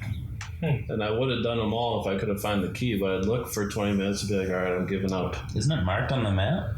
I'd never got Yes. the map If you get upgrade. the auto map, it shows you where like all the secrets are. So Yeah. like eventually, I'm gonna go back and I'm probably gonna get all the collectibles and do all the Slayer gates. But I agree with what you're saying. So like a regular boss arena. Like, you know, you go through a corridor, you get to an open area, and you fight some demons. Those are intense. Slayer gates kicked it up to 11. And the music kicks up to 11 as well. It's just full adrenaline. Yeah, you're running around on a sliver of health for most of it, and it's just probably the best part of the game. It's high risk, high reward too, because like any ammo that you use in the Slayer gates, you don't get back. Like you teleport back, and now you didn't get it, and now you're out of ammo. So it's high risk, high reward. It's interesting because like optional content, I understand how it can like make a game. Like you're saying, it's the best part of the game for you. But like I don't do optional content unless it's a game that I'm like in love with, right? I don't do it unless it's value add, and here the Slayer gates are definitely value add. Yeah, but even What's the so, benefit of doing that? So if you beat it, you can put your key in that chamber. You have to get all 6, and when you put all 6 in, you can Yeah. get that So- OP weapon. Yeah, you just gotta get all 6 though, so it's not an immediate benefit. No, but then you can go back and like play missions with that weapon, and it'd make it easier to. Go back, so you're hearing I don't over go and over. back. Yeah. If you wanted to play on like the highest difficulty, probably like I think to play on what is it? It's Nightmare, Alter Nightmare, or something like that is the highest difficulty. You need like all the unlocks, all your stuff maxed out, and I think you need that weapon too. So if you're like achievement hunting and you want to get all the achievements, it's like essential to get this eventually. But I don't know, man. These rooms were a blast, and I think that's what a lot of other people who talk about this game have echoed too. Like Slayer gates are just like they could make an expansion where it's just we just added 12 new Slayer gates. Here you go, and I'd be like, yes, just like a gauntlet. yeah. Maybe that's Isn't that what they already have? they have a horde mode. Yeah. I haven't played it. I don't know. If it's We that. tried playing it, and didn't it like crash on us just trying to get in? No, we couldn't send each other invites. So. That's what it was. Okay, but It's something along those lines. There was a barrier to entry, and then we never tried the multiplayer. I think it was because you were playing on PC and I was playing on. Xbox. Uh, Oh yeah. What did you? So I know you played on Xbox. Xbox 4 PC. You played on PC. I actually played on Switch for this game too. Because I was in a hotel for work, like at my office there's a hotel, and when you're working a certain number of hours, you can just spend the night at the hotel. So I played on my Switch for a lot of this game too. I need that because I was traveling for work last couple days, and I was literally like Man, I could work on so many games if I had a laptop Get a Steam Deck. or anything. Yeah, Steam Deck or Switch. I have nothing portable. Like, I Min-Max, don't even have a laptop right now. Min-Max always like advertises this stand where you can like mount your Switch on it. It's just like a controller stand. And I have a different one, not the one that they advertise. But I like hook my Pro Controller up to my thing, so I play in handheld when I'm playing with my Pro Controller, and it's sweet. Because Joy-Cons suck. What's the Joy-Con? The regular, the detachable controllers. But like... Switch. Yeah, they got the insert though, right? Joy-Con's I the just thing, don't like it. the little Yeah, it's not great. thing that we works. play Mario Party with. Yeah. Yeah, gotcha. So that's tough, but with the Pro Controller, it's a pretty good... It's like an Xbox controller, basically. Yeah, my brother-in-law had one. It was nice. Yeah. Like, if I'm playing a Switch game, unless if it's anything that requires, like, tight aim or control, like, platforming, I'm using my Pro Controller. Any other thing you want to talk about with Slayer Gates, Jay? Don't skip these if, like... Okay, you guys aren't in love with the game, so maybe you could skip them, but if you like Doom, don't skip the Slayer Gates. Yeah, no, I decided to try optional stuff for the first 3 missions, and then decided just like I wasn't having a great time in general. So then I just kind of ran through the rest of the game, and I actually enjoyed that more. There are secret encounters. I enjoyed the pace of skipping everything that was optional. The other, and that's like, it's accessibility, right? It's optional. It's like Elden Ring. It's optional bosses. Do it if you want. Don't if you don't want to. The other optional challenge was the secret encounters. So you'd find like this orb and you'd interact with it, and then a set number of demons would spawn, and you have like 25 seconds to kill them all. Yeah. And that was hard. I had a hard time. I only did a few of these, and before I unlocked the perk to make my glory kills faster, I'd do a glory kill, and I'd be like, I'm taking 6 seconds to do this animation, and it just wastes too much time. Yep.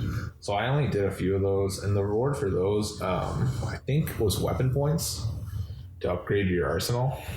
So if you're going to max everything out quicker, probably doing all the secret encounters is the way to do that.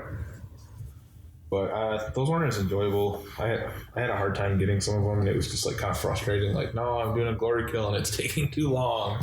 So I failed a lot, and eventually I stopped doing them after like the first handful of missions. I do have a question. So you said in order to beat the game on Nightmare mode, you need everything unlocked. You don't need it, but you basically need it. When you play through the game a second time, do you start with everything that you've already unlocked, or how does that work? I don't know if there's a new game plus, but you can go back and replay missions. Yeah, you just do It's in missions the select. world, one of the screens. You can just go pick a mission and play it again. If you put the difficulty on the highest difficulty at the beginning, you can't like turn it down later either. So if you're going to do the highest difficulty, you've got to do the whole thing, or you've got to do a new save. Oh, so you're saying you don't need to start with everything to beat the highest difficulty. It's just when you start playing your playthrough on the highest difficulty, you have to do everything so that everything's unlocked for the end of the game. I think that's, unless you're like a god with like knee-jerk twitch reactions with your mouse or your controller, you need everything to get through the later part of the game on that difficulty. Did anyone use cheats? The cheat codes? Yeah. No, No, I didn't use them. I was Because curious. I didn't go back. But yeah, I didn't go back and replay with cheat codes. But there's like achievements where like to get it, put a cheat on, and you can still like get the achievement. You couldn't put a cheat on, then go forward? No. You could only use cheat codes on missions that you had already played. Yeah. Oh, okay. So cool that they added some optional content. Like definitely added some depth that 2016 didn't have. I liked it. 2016 was very much like a linear game. Like, I don't even remember if they had a mission select where you could go back and replay. They probably did, but not as many reasons to. Like this, it's like, okay, I have a bigger arsenal now. I have better perks. I'm going to go back and beat the Slayer Gate. Or now I can probably pump out more damage and kill all these enemies faster and be able to do the secret encounter. The other thing, there's a ton of collectibles that you can find, like the toys we talked about, the albums that you could play in your Doom Fortress. Yeah, so to wrap up my thoughts on Slayer Gates, collectibles and secret encounters. I really liked. Most games I don't go for collectibles, but because of like being able to see your toys on Doomslayer's shelf in his room, and the posters, and play the music and the hub, I was actually like kind of looking and hunting for these more than I normally would in a game. I didn't realize, you could select the albums. I thought they were just like albums. But yeah, it makes sense. You could play it, so you could play some music from like the old games. Was what a lot of it was. Yeah. Didn't get that into it. All right, the last thing I want to talk about before we get into the story is just the music and the score of this game. Man, heavy metal, chef's kiss. It just adds to the white knuckle, like, intense experience as you're playing through all these demons. You're ripping and tearing, and it's just pumping you up. Jay, tell me your thoughts on the soundtrack. Yeah, talk about music in games. This Doom, it's not Doom without the metal. Yeah. You know, it goes hand in hand. You can't have a Doom game on silent and it be the same experience, right? You have to, I think it's better with headphones, but you put on the headphones and you put on the headphones and you just jam. I mean, it gets you in the mood to just go tear through some demons. And there was a couple songs like the Urdak mission I think I brought up to you guys. Just the music on that level gave me like chills, and just booting it up and having that starting music come on, I'm just like ready, going to do it. And it bleeds into the rest of my life. So when I played Doom 2016, I listened to metal for 2 weeks straight. When I played Doom Eternal, metal took over my household. I had Amazon Alexa playing metal and Emily being annoyed. So it's I think a lot of times music in a game can take a mediocre game and elevate it. And I think Doom, specifically out of all games, when you think about soundtracks that complement the gameplay, it's at the top of the list. Yeah, like you talk about like immersion and how like when you're watching a movie, like with the music, like I am the Doomslayer. Like this is like I just imagine like he's got this music like playing in his helmet or something, and Doom guy. That's me. I'm jamming. I am the Doomslayer, listening to metal and just ripping through demons. I started this game a couple days after you guys started, and in the group chat, I remember Jay saying, "Oh, isn't it awesome going through the demons with the metal playing, ripping through?" And I started the game expecting like it to go hard.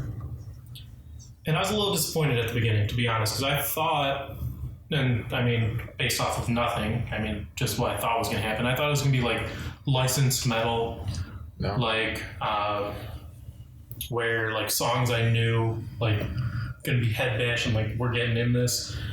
And it wasn't that. So for the first couple missions, I was a little disappointed in the music, because I thought it was going to be, heavier than it was. So for the next couple missions, I muted the game and I played my own albums while playing the game, which I enjoyed. The levels, while I do think they're too long, getting close to an hour each, were perfect for like pick your own 45-minute album.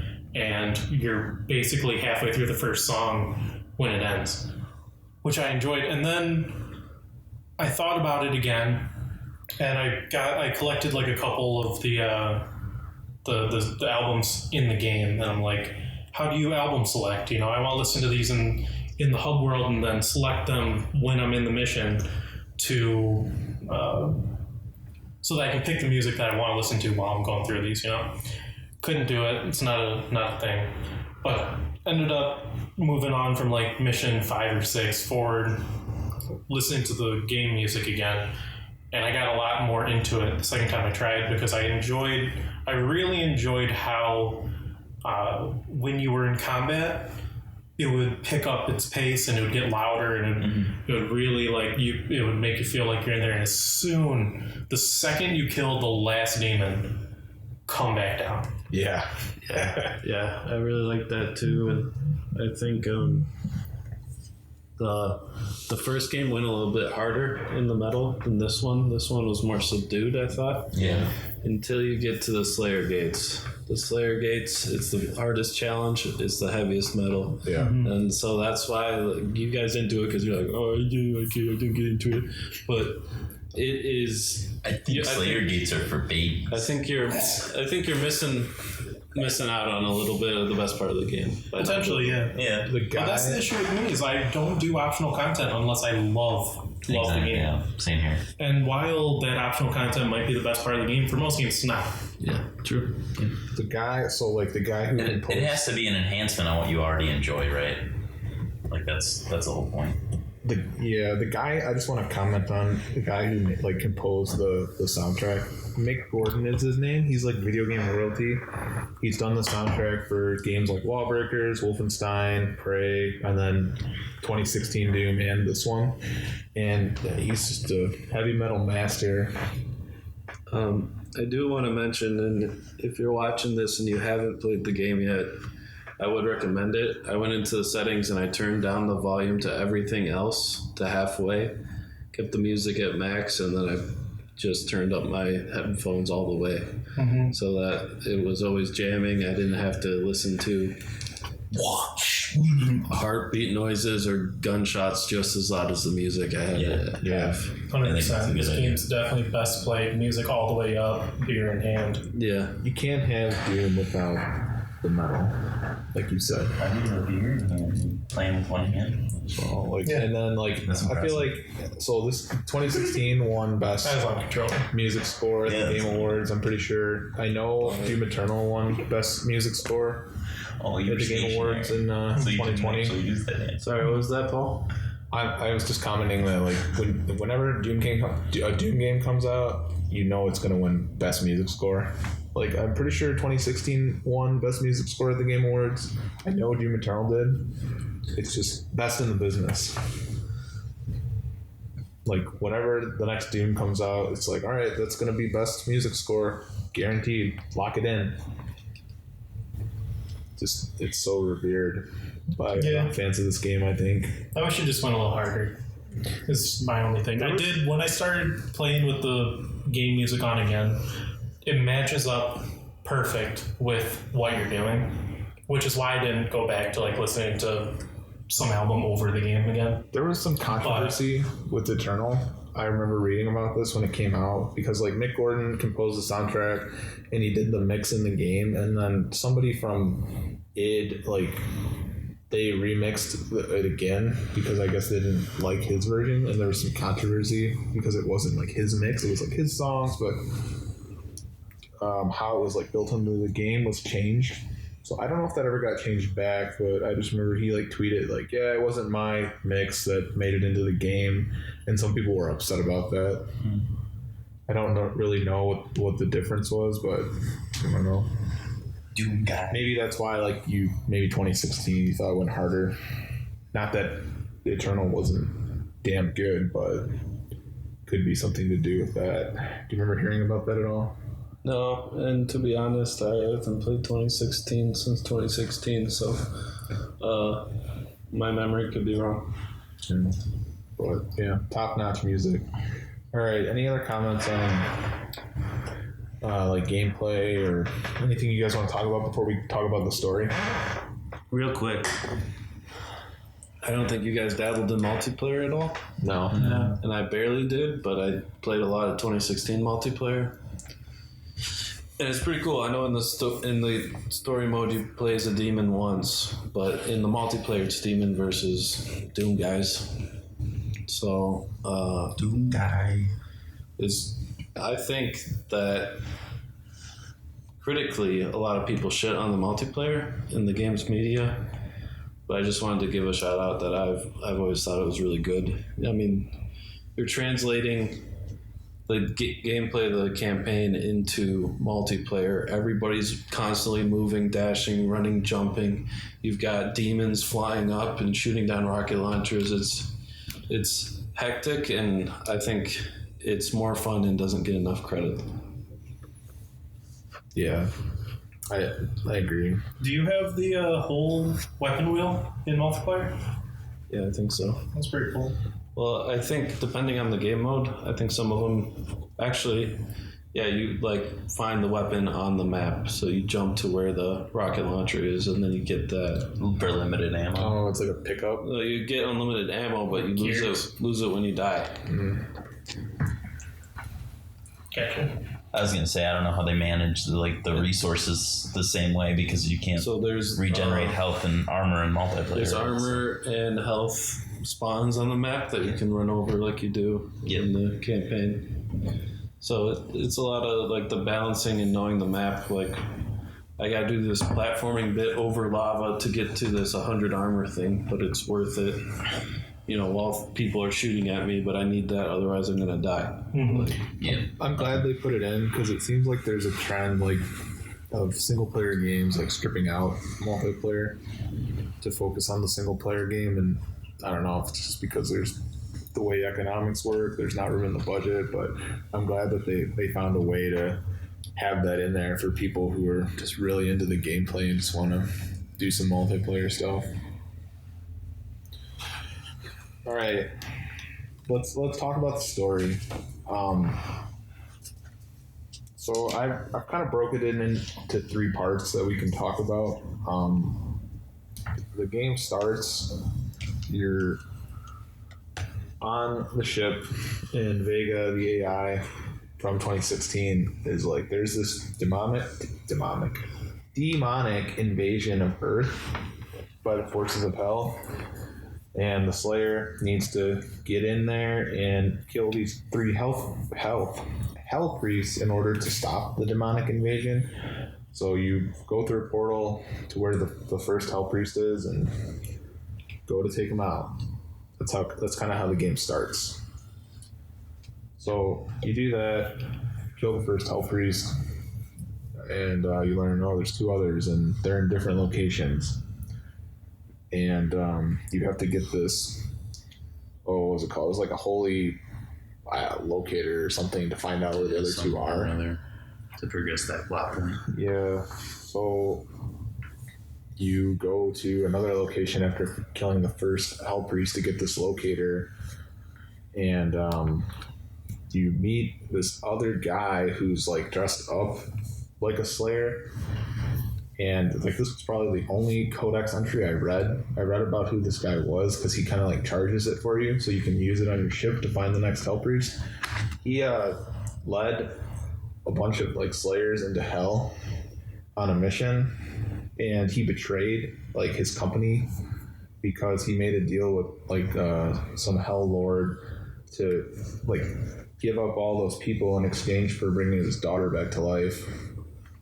But then he was like double crossed. His daughter didn't come back to life, and now he just lives in exile and in hell, basically. So that's really interesting because I assumed that like the characters who were introduced, who we didn't have much backstory on, I didn't realize they were in the Codex.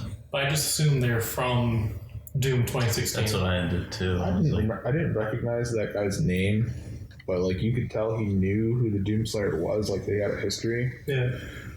And it was interesting, I thought, because like, does Doom guy care that this guy like did that? Probably not. You better care about anything. That's what I liked about this story, is it held true to, there wasn't a situation where I was like, Doom guy wouldn't do that. It was, Doom guy doesn't give a fuck. He's just going to fuck shit up. Like, he's going to kill priests. He's going to blow up Mars. Yeah, he's just like, he just comes in, drops down to Earth, and is a fucking wrecking ball that just goes through these abandoned or decimated areas, and nothing can stop him, right? So that's just adds to him being badass. And there's a lot of games that try to do the badass protagonist and fail horribly. And I think it should really be, recognized and heralded, because Doom guy is a badass without being cringy. Yeah. Like, there's a lot of, like, swagger and confidence that they built in, and it comes off as cool. It doesn't come off as, like, cringy or stupid. He doesn't talk, right? No. Barely. He grunts a couple times. There's some, maybe he talks a little bit, I think. Oh. I think in some of the flashbacks, there's some very brief dialogue. The flashback, so it's like his origin where he wasn't Doom guy yet, though. Yeah, we'll get to it probably in the next part. But this part kind of wraps up where you use this ball to locate the second Hell Priest. You go to the cultist base where he is, and as you're moving through the level, you're like seeing this, like, I don't know, corpse of a demon being like loaded up somewhere on the base. And when you get to the top of it, the Hell Priest is like, I had a hard time finding a worthy foe for you, but look at my creation, the Slayer Hunter. And it's that half like corpse demon. Now he's on top of like this mechanical construct that's like, he's like levitating with like rockets on top of it, and he's got Once you take out like 30 more times. Yeah, well, yeah, that's the thing. They become like big enemies after that, but it's a boss fight here. You have to like use your blue ball gun to drop his shield, and then you can damage his construct and eventually destroy it. And then he doesn't have the regenerating shield, but he's got a ton of tools. He's got like a really strong melee attack. If you get close to him, he'll shoot like some projectile attacks at you if you're too far away, and he has a lot of health. And you fight just one of them, like it's a boss fight. He has a bunch of health. You take him out. There's like a pretty like small arena, and there's some other enemies that spawn that are just basically there to give you health and armor while you're fighting him. You get done with that, and it's like, all right, I beat the boss. And the Hell Priest is like, not so fast. You go outside to this bigger arena that's like got a more traditional like jump pads and portals to teleport you around, and now there's two of them. So it's like you killed one and that was hard, now here's two of them to kill. So I like that. It kind of just turned it up, the intensity. This one's a two-phase boss, right? Once you destroy its mechanical part, yeah, and you gotta kill the floating like half body. It gets different attacks then, right? So Yeah, I liked it. Thought it was done well. the one thing that is nice for like this accessibility is if you fail this fight a few times, this option pops up when you respawn that's like, hey, do you want to use this sentinel armor? It'll make it so that the damage you take is very greatly reduced to help you kind of beat the boss if you're struggling with it. I never used it, but it was like a nice safety net. Like it was there if I needed it. So yeah, I really didn't like that because it seemed very inconsistent. Some areas I would die on a ton, and it would offer it to me. I'd be like, okay, I deserve that. You call me a baby. But then other ones, I would die just once or twice, and it would offer it to me. And it's like, what? Yeah. I haven't even tried yet. Don't try to offer me a easy way out yet. But I never used it, but I found it annoying because it was like, I got this. I don't need you to offer me reduced damage. Yeah. Either of you guys use it? I just played on easy mode. So. I was never. You can still get it on that mode. Basically, I just never really died after that point. I think basically if you use that on easy, there's like almost no damage. Can't lose. Yeah, I don't know though. If I it's, played through the first half of the game on I did. Kill Me Plenty or whatever. Yeah, whatever normal was. And then I needed to beat the game in time. yeah, So I switched to easy mode I've and played the last 6 hours. And one thing I will say about I that did the same thing as you did. is I found the game much more enjoyable on the easier difficulty. Agreed, 100%. Like, not because the game was too hard, but because the game was much more faster paced. Yeah. If we talk about games that waste our time and we don't like that, I feel like this one for me was more like that. And as soon as I flipped that easy switch, I actually enjoyed the gameplay that I didn't enjoy previously just because like John said, the pacing was just so much better rather than, okay, I just died 5 times on this like area. Like now I can do it in 1 or 2. I can see that, especially towards the end of the game when the levels got so long and the fights got so long. And it just was like, I've beat these guys 100 times before. Exactly. What am I proving? Just beating more of them. Yeah. It got kind of annoying.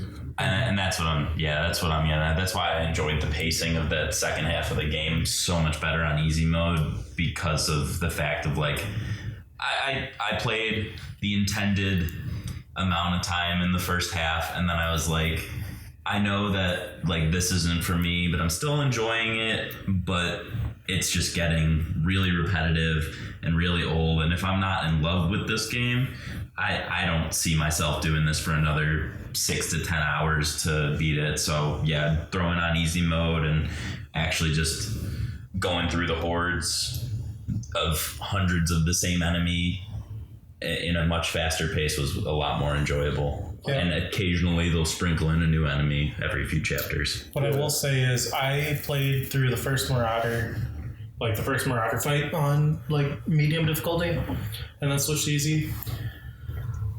I think I think this game suffered for me personally having it to beat it in 2 weeks. If I had 6 months to play this game, and every time I was in the mood to listen to metal and kill a horde of demons, I'd play it on medium difficulty and do that 12 times or 13 times in 6 months, I think I would love this game. Trying to play it fast, I think, and like all games that we play, like trying to beat a game faster than I would typically play it makes it so I enjoyed the game less, and makes it so that I needed to go on an easier difficulty to actually get through it. Yeah, so the biggest difference I noticed, because like yesterday when I was playing it, I played on I'm Too Young to Die, which is the easy difficulty. The biggest difference I noticed from that and Ultra Violence was demons do way less damage to you when you get hit, and they drop way more health. So I was almost, like when I played on my Switch on Ultra Violence, I almost never had health.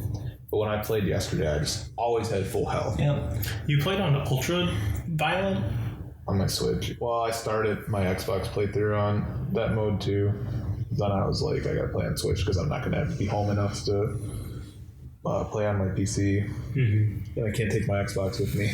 Okay. So I was like, I still thought it was like really like fun though to play on easy. It made the encounters a little bit quicker, but it still felt like satisfying. They didn't do as much damage to me when I got hit. I still felt like, man, I'm fucking these guys up and ripping and tearing when I am fighting them. Yeah, I mean, I was never really worried about resources after that point when I threw it on easy. Like you said, like I had full health, and if I wanted armor, I would just flame the guy, and then I'd be... Yeah, I thought it was like the difficulties that they put in the game were like well balanced, and it just was like pick the difficulty based on the experience that you want to have. Yeah. Mm-hmm. So I thought they did a good job with the difficulties that they assigned. Anyways, though, so you kill these 2 Slayer Hunters, and then you kill the second Hell Priest, and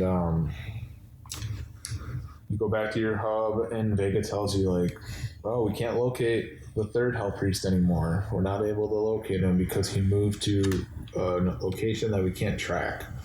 So, like, the second part of the game, you're trying to figure out how to locate the third and final Hell Priest to stop the demonic invasion of Earth. So you go to the Super Gore Nest, which is where the invasion started, and it has the biggest concentration of demons. And you're just searching for clues on where to find this third Hell Priest. And after you get rid of this big Super Gore Nest, you destroy it. Vega's like, we need to find Samuel Hayden, Dr. Hayden, which is like the big, I don't know if he's like the bad guy. He's kind of like a neutral guy from the first game. And you're like, he can help you. He'll know where the third demonic priest is. So you go to like the ARC headquarters, and you like fight through demons to find him. And it's kind of interesting because you run into a lot of like normal people who like work for Ark, and they're like all like, whoa, the Slayer's here, like, whoa. They're like all afraid and intimidated. There's like soldiers for Ark, and they're like, you hear them talking as you walk up, like, I'm not afraid of him, like, I'll fuck him up if he comes. And then they turn and they see you, and they're like all afraid. So that was you just take the one dude's gun or whatever, and walk out. I like the guy who's sitting in the desk chair, and you just like grab his lanyard off of him and drag him over to the That was you guys without saying anything. to scan the door for you. Yeah, that was one of my favorite moments too. And I like that it's a BFG, big fucking gun. Yeah.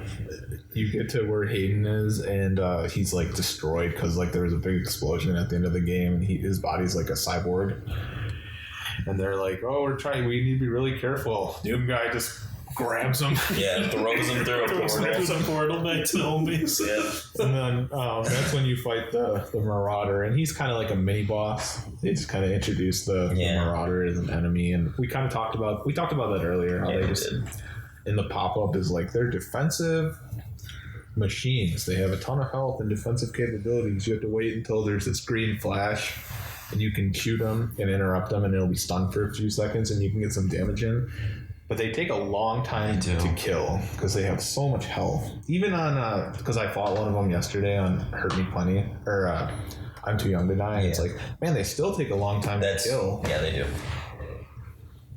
But yeah. Samuel Hayden was one of my favorite characters in the game because the entire time, like, he's on your ship and he's like doing things for you. You're like, he'd say some shit, and you'd be like, "Whose side are you on? Like, what are you doing?" That's what I mean when I'm saying like neutral, because it's like I don't know. And you should play if you liked Hayden, you should play 2016 because he's featured like through the whole game. He's talking to you the whole time. Like, even in the like second to last mission, it's like, is he gonna like destroy my ship? Like, dude, what? Like, we've been doing this for like 5 missions now, and you're still saying stuff like this. Like, what are you? Who are you working for here? There is like himself. I watched some like videos on like the story, like lore explanation, and there's like some theories on him that he's like a Hell royalty or descendant from Hell royalty. It's pretty interesting. I don't think any of it is like confirmed, but there's some theories that like he's got some connections to Hell, and so does Vega. So he tells you where the last Hell Priest is. He's on Mars in this like ancient city that's like in the core of the planet. And he's like, but it's gonna take some time to get down to the core. And then Doom guy goes over to the computer and he like looks up the BFG 10,000 and Vega's like, oh, okay, I'll set coordinates there. And Hayden's like, you can't just blow a hole into Mars. You can't just shoot the surface of Mars. And what does Doom guy do? That's exactly what he does. Yeah, it goes to the BFG. You fight your way over to the giant gun. You go into where like the control station is. There's like soldiers there who are like afraid. There's a guy in there controlling it. You just grab him, throw him out, and you turn the gun toward the planet. And it's like safety controls are in place. You can't target the planet. Doesn't just like smash it. He's like hitting it. Yeah, he's like hitting it like 3 times. Like, it's not working. Vega's like overriding safety protocols, and then it fires and blasts a giant hole.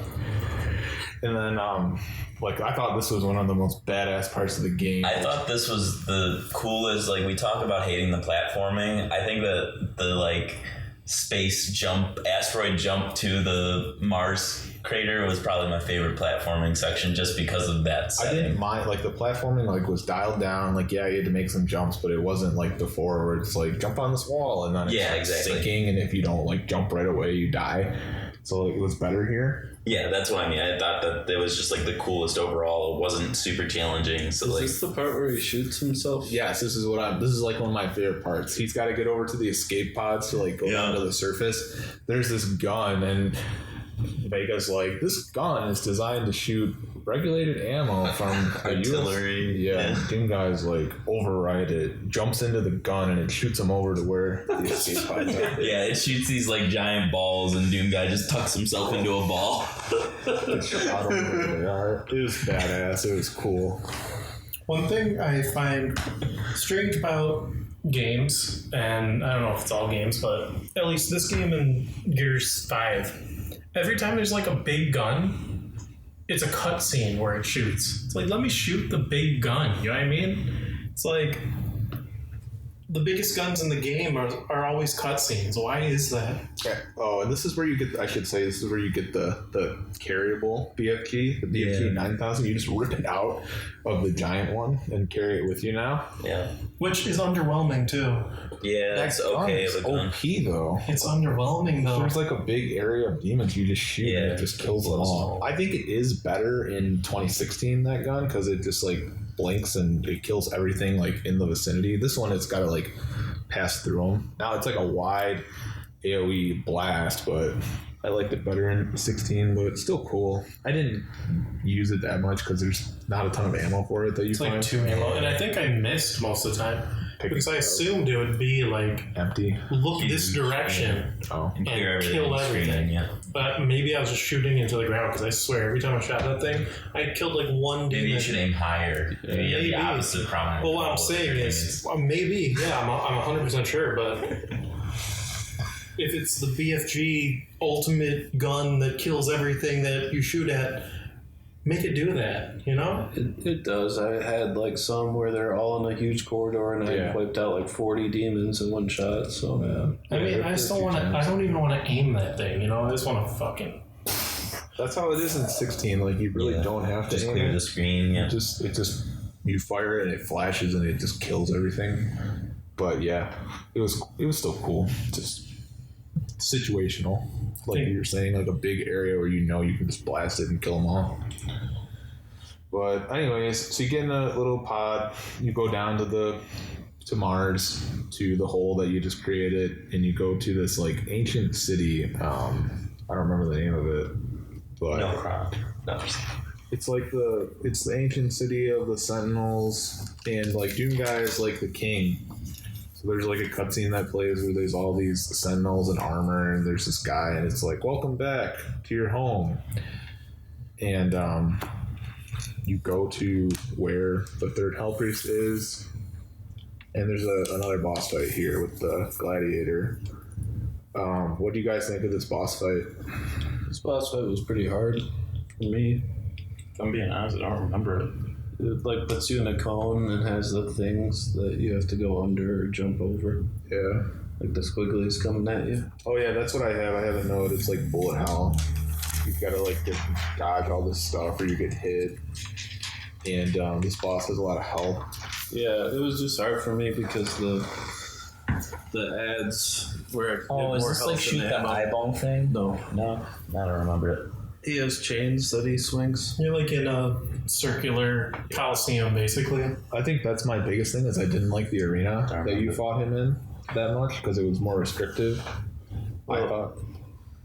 I just thought that the ads, the fodder, didn't spawn quick enough for me to get more ammo and heal. Because you're only using the blue ball gun. Yeah, the blue ball gun's the best. I did like the finishing animation though. When you kill him, it was badass. When you just take the hammer and smash him with it. Mm-hmm. Oh yeah, I do remember that now.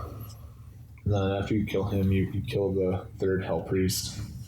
Also, the Hell Priests are like, I understand they're an objective, but like they're also like the main enemy.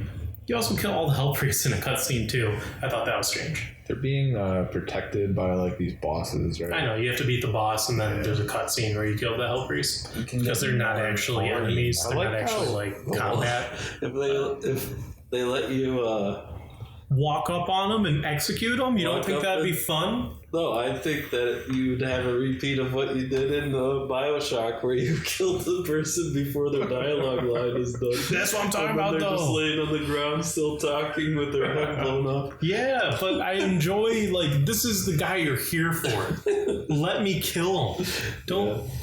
kill him in a cutscene. That reminds me of so the part in the mission earlier where you have to control the Revenant to get your super shotgun. Yeah. And then at the end he's just like squirming, like holding it out for you.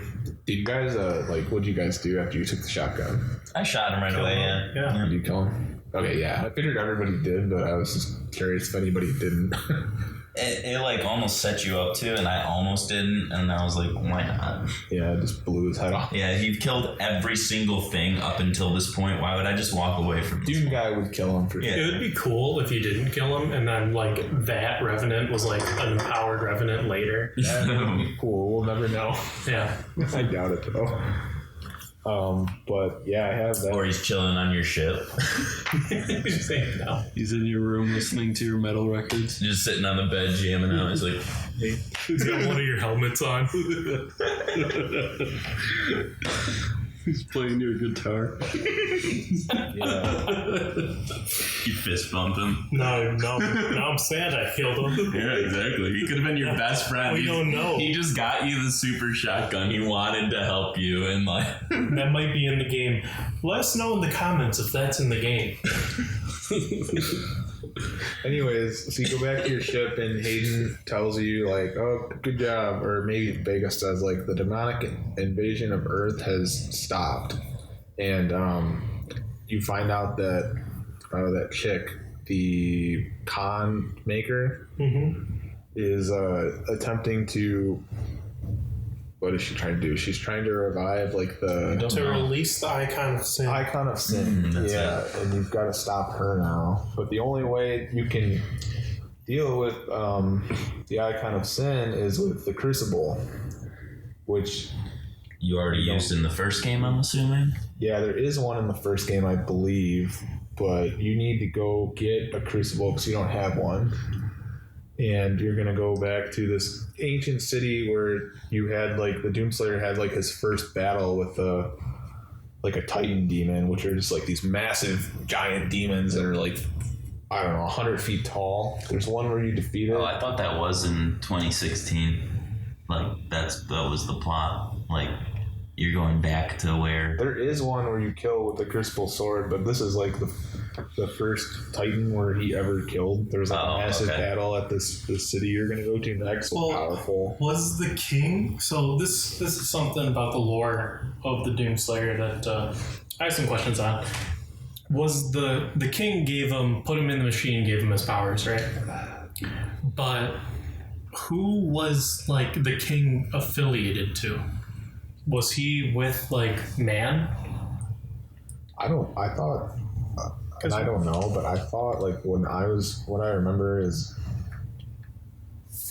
they're using souls of like people in hell to generate like this energy, and they're trading like these worlds, like letting hell devour these worlds in exchange for like technology and more power, right?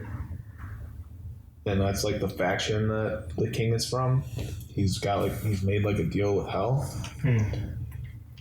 Because I'm pretty sure that he said that the Slayer was going, like when he put him in the machine, he told him, you're going to be the savior of humankind.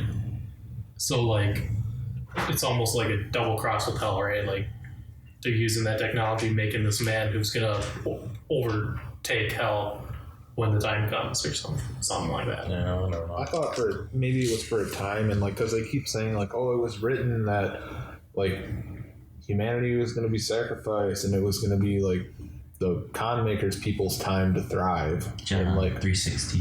The Doomslayer is like going against that now. He's not playing ball. He's trying to save humanity and go against the prophecy or whatever. From what I understand about Doom Guy lore is he's a badass who kills demons. And listens to metal. That's all I need to know, I'm really. pretty sure, like, in those cutscenes where he becomes Doom Guy, he is told, like, that was his purpose, though. Well, did you pick up the codex entry that was hidden underneath the staircase because that explains the whole thing you're talking about? Obviously not. Oh, well, maybe you should go back. That up, John. But You made that up. Hold on one sec. When we're talking about like these things real quick, the recorded messages 3 chapters ago, where like the lady was like talking about how, oh, he's stronger than everyone else. People are revering him as a god, blah, blah, blah. And then the final message where, God, what is it? This is my favorite part of the whole game. Take us through it. Well, you're going through, there's like 4 recorded messages, right, in the laboratory.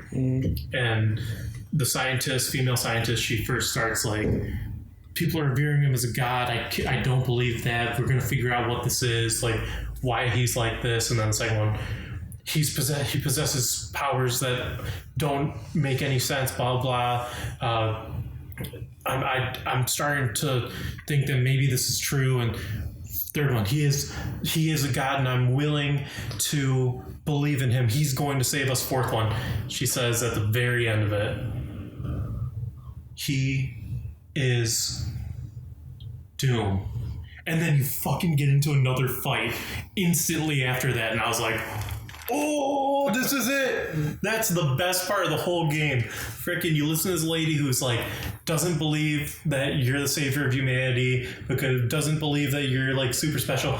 Then she's getting turned in like to believing you're the savior of humankind. And the final one, she's just rambling, finishes it off with, he is Doom. And then you turn around, horde of demons, and the music turns back up, and it's like that right there, that's the shit. And that's an experience that you can only have in a video game, right? Yeah. And that's what makes me like so passionate about games, right? Is these fringe experiences you can only have in this medium. Mm-hmm. And the thing about it too is these the voice panels, right? They're optional. They're optional. You can hit them and you can walk away, and once you get a certain distance away, they stop making noise. I did that on the first one. I walked back to it, and there's nothing happening. You just stand next to it for 3 minutes listening to whatever she's saying. Yeah, I didn't do that. And then you do it for the next one. You do it for the next one, the final one. And you listen, and she finishes off like this badass moment, like he is what everyone thinks he is. You turn around and you walk down a corridor, and instantly you're in a fight. Freaking music goes up. Ugh. Yeah. That was the shit. Sorry I derailed us, but man, we missed that. Good. That was my favorite part. I missed it entirely when I first. Alright, so you have the Crucible now, and you are going to confront the con maker, wherever she is, doing this ritual to bring back the Icon of Sin. And there's a new enemy that gets introduced here. Con drones. And they're pretty interesting. This is where the precision rifle really helped me again, because they're only vulnerable at their head. Yeah. So I was just sniping these guys. And they drop health and armor and ammo. So you want to headshot them. But I want to talk about this boss fight. So you kind of talked about this earlier. I'm using the meat hook this whole time. I'm loving it. This one exclusively featured the meat hook. You had to hook her and then use your melee blood punch, which is like a supercharged melee attack to damage her, and just keep doing that over and over. Her design, she really reminded me of one of the Valkyries from God of War. Yeah, a little bit. It was super cool. She had a lot of shit that she did. Did he already take the heart and crush it? Doesn't he At do this that? point, yeah. Doesn't he do that right before the boss fight? He does that when he lets loose the Icon of Sin. Yeah. So he goes and does it. They're doing a ritual to bring back the Icon of Sin, and they're like, "No, stop! We can't control it yet." And then he stabs the heart or crushes it. Yeah. It's on this machine that it's in a very convenient spot. Well, I just they're like, no, you can't do that. And he just comes in and just fucking kills it. It was such a different heart. a Doom guy moment. They're like, you've doomed everything, and he's like, I don't give a fuck. Yeah. Yeah, just keeps walking forward. Yeah, and then that happens before the boss fight. Yeah. And Vega or Hayden is like, she's not gonna let you leave here alive. So the Con Maker boss fight, I had only used the meat hook once or twice before that boss fight, so it was a lot of getting used to using it because I haven't used it at all. And I thought it was really difficult because not only did you have to bring down its shields or whatever, you had those drones popping up that you needed the headshot to get the ammo. And the environment was constantly trying to kill you. Yeah, so I died a lot here, and I thought for the long extended fights where you're just fighting the same enemies you already had, like, I don't think the difficulty added a lot there. But for this battle, I like that it was difficult, you know. I like that it took me a lot of tries because then I worked out a formula. I had headshot a couple things, constantly moving, avoiding the fire. As soon as my blood punch is ready, lock on the 3 missiles, shoot it, get up there, punch it, and punch it. And it was a really well-designed boss fight, I thought. Yeah, so this is where like the quick switch really helped too, because that's what I'd do. I'd stick her, and then I'd launch a missile barrage at her in quick succession to drop her shield, and then I'd switch to my super shotgun and grapple up to her and punch her. And it was super fluid, just like using all of the mechanics in succession like that just felt really good. And quick switch into your precision rifle to take things out. There was so many times where I was at a sliver of health, I couldn't touch any of the ground, and I had to headshot. You know? Yeah. It's just like they just give you all these tools, and it's just like now we've designed a boss fight where you gotta put it all together. And it's just really satisfying. For me, I like this boss fight better than the final boss fight. Yeah, I agree. Yeah. Mm-hmm. I really like the look of this boss too. I thought she was the coolest looking boss for sure. She was almost like angelic, which kind of like made a dichotomy to the whole premise. Until the end of the fight, right? Because by the end of the fight, you kind of see she's looking demonic. Mm-hmm. She's got like exposed like rotted flesh, and you see her brain. Okay.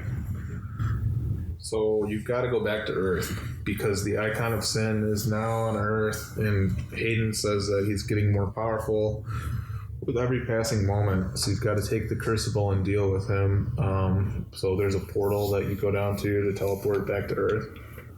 And I can't remember, is there a light puzzle that you have to do here? Probably. I think you might. I can't remember if this is where you have to line up the rings or not. Maybe that was earlier, but I don't know. I don't really want to talk too much about it. I do have one question about the last part, real quick. When Doom Guy crushes the heart, Godmaker says you've doomed everything, right? Yeah. Is that because the demons live in hell and the Icon of Sin's going to destroy the whole planet, including hell? Or do the demons live in space? I don't follow. It's unclear. She says you doomed everything because they're doing a ritual so that they can control the Icon of Sin, and you interrupted it and fucked it up before they were done. So they've unleashed him, but they can't control gendering him, but him. Uh-huh. Yeah, how dare you declare a gender on the Icon of Sin? I don't know. I never saw it below its waist. That is the most sinful thing I've ever Not heard. that matters, I guess. So towards the end of this game, I was ready for it to be done. Yep. Big time. And the fact that they made the last 3 missions so fucking long really brought this game down for me. Each of those missions could have been half as long, taken out most of the combat encounters and just kept the bosses, and it would be a much better game. Agreed. It's felt like they were artificially padding the length of this game for no reason. And maybe if we had more than 2 weeks, I wouldn't have minded so much, but I was just like, I need this to be over with. Yeah.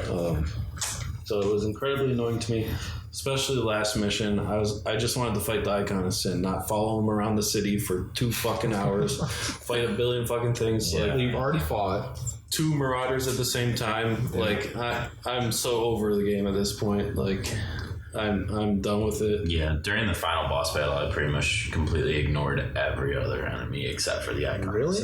Oh yeah, I did not shoot a single thing other than the icons. We want to do that on higher difficulties. Yeah, That'd fuck you up. No, we just want to launch into the boss fight. I think so. I don't think there's. So like I have Like you said, you're already 2 hours I have of no, chasing my this note guy on down. this boss fight is that this was really just like a boss fight against the horde of enemies that spawn, and you have to like deal with them and get away from them to have an opportunity to do damage to him to bring his health down. And like that was the challenge. It's just there's so many goddamn enemies spawning, and where the arena is where you're fighting, it was hard to just be able to like platform away. So that's where like the sword, the crucible here was so key because I could just use it to one shot. They had so many spawns for it too. Yeah, and then you could just get it. Like I don't know if I could have beaten it if it didn't have all the crucible pickups. Because that's how I was dealing with the enemies. I'm just slashing them with the sword when I can to get a break to be able to shoot wherever the point on his body is at that point. Yeah, I did like how you brought down health to different sections of his body separately. Yeah, so it was the horde that was the challenge here, dealing with all the enemies that are spawning as you're trying to kill the boss. For me. Yeah. I ignored them because I was on easy difficulty, so I literally just like would get them to one side of the map, they would follow me over to that side, and then I'd platform over to the other side. Training them? Yeah. That's funny. So yeah, they never really like caught up to me, and then I would have like a good 10-15 seconds to just like unload a bunch of ammo into the pack. Yeah, wherever. I thought it was really hectic and well designed and fun, because in the first part I would use the portals to just blink over, pick up I knew where the spots for the swords were, pick up a sword, jump down on one, slash it, turn around, aim my rocket launcher, shoot one barrage, turn around, So that's the aspect of Doom in the combat where it shines, When they just throw repetitive shit at you over and over again, it doesn't shine. But if it's new and it's hectic and you have to learn an arena, that's what is fun. So I think both part 1 and part 2 were really good at that. It gives you completely different arenas with different portals. You have to find out where they go, and then you understand, and then you know where the fodder spawns, jump down, flamethrower it, chainsaw it, get your ammo back. Yeah. And So it comes down to a system that works well with the metal because you're jamming, you're in the zone. So, any thoughts on the final boss, John? Like Alec, I was playing on easy difficulty, so I can see how this boss would be a lot more fun on higher difficulty, because same experience as Alec had. I didn't have much trouble with the horde of enemies, because there's really in this game there's only like 3 or 4 like enemies that really matter, because toward the end of the game the Revenant doesn't really matter, the eyeballs don't really matter, at least on easy mode. I mean, I'm sure in harder difficulties they do. The spider tank doesn't matter. yeah. But like the freaking guy who runs at you with his swords, like that guy sucks. I hate him. Yeah. He's a bunch of armor. Yeah. But I would just unload a full chain gun clip in him and he would still be alive. I just crucible like the ones that mattered. Yeah. And then aim at the final boss. I did find like hitting the final boss pretty difficult. Like I'd try to rocket launcher him and miss a ton of times. But I love big bosses. Mm-hmm. So the aesthetic of it I did really enjoy. But I do think I would have had more fun with this boss if I was on a higher difficulty at the time. And maybe it would be worth going back and going into chapter select and like replaying this boss. But then again, I'd have to go through an hour of chasing him through a city, so I don't know if I want to do that. Yeah, right. So Well, you can mission select. I think. Yeah, You still have to go through chase them through the city. Oh, it's not like when you Can't get just, to like, the end, load you can into the- fast travel back to No. certain points. Oh, Well, I don't know. Maybe you can. Like I said, I didn't go back. Yeah, I that didn't. way. It might be worth replaying, but obviously something I'm not gonna do. I did love like the final cutscene where like you implant the crucible into his head. He's dead, and then Doom guy just turns around and walks away, yeah. going to kill the next demon. Very badass. And then I don't know, the music like title pops up and just like, yes, thank God. So, but yeah, I like Jay. I was ready to be done playing the game. I think like all of us. Yeah, I think it would have been a way stronger game just if it was shorter. Yep. You 100% agree. cut out some of the platforming, and you cut out some of the repetitive combat encounters, and it'll jump up a couple points for me. Because once Yeah, you I agree. you get all the arsenal and you have all your stuff loaded up, like it's not like, oh, I have a new tool to deal with these guys now. That's fun. It's like halfway through the game, you pretty much have all the stuff except for Exactly. the crucible. And then they're slowly sprinkling in new enemies that you Yeah. fight 100 times. You get to a point where that stops, and then it's just like, all right, I'm just doing the same thing over and over, just going through that loop. And that loop is fun. Like, I definitely, like with 2016, I just loaded it up and I'd just be like, oh, I'm just going to play through this mission. Yes. Just rip and tear. But when you're doing that in a long session, Yeah, it's like I you can get worn out. I can see the appeal of like horde mode for people who really enjoyed that repetitive combat, right? But like for me, I just wanted it done at that point. It's like it was been there, done that 100 like for 10 hours. For 10 hours of doing the same thing. I can see the appeal of Horde mode, opening it up, playing a session of Horde mode with your buddies once maybe. every couple months, right? Like, or even less than that, like once every few days. But trying to play through a 16-hour game where a lot of it's repetitive in a couple weeks, it just, it was repetitive. It becomes less fun the more you do it. Yeah. So, all right. Any closing thoughts before we score? I think Horde mode sounds fun. We should play it. I'm down, man. I'm down. Let me read my notes. I think seeing the flesh fly off the demons as you were shooting them was pretty cool. Yeah. Really cool on They had a lot the of next attention to gen detail with that. consoles. I hate that the music goes away while you're low on health. That's not cool. Swimming is not fun. Oh, that one mission where you just swim under and Yeah. like it wasn't clear what you had to do. Like with it, you press the button on the statue, which wasn't clear that you had to press the button on the back of the statue to start with, and then it's like 6 more steps of unclearness. Didn't like that. Swimming in any game sucks. Yeah. For the most part. And I wanted to say thanks, Paul, for picking this, because this was probably going to be on my backlog forever, so I'm glad you forced me to play it. Yeah, one thing I didn't talk about, like the performance. So, like this game, like Doom games just run extremely well on everything.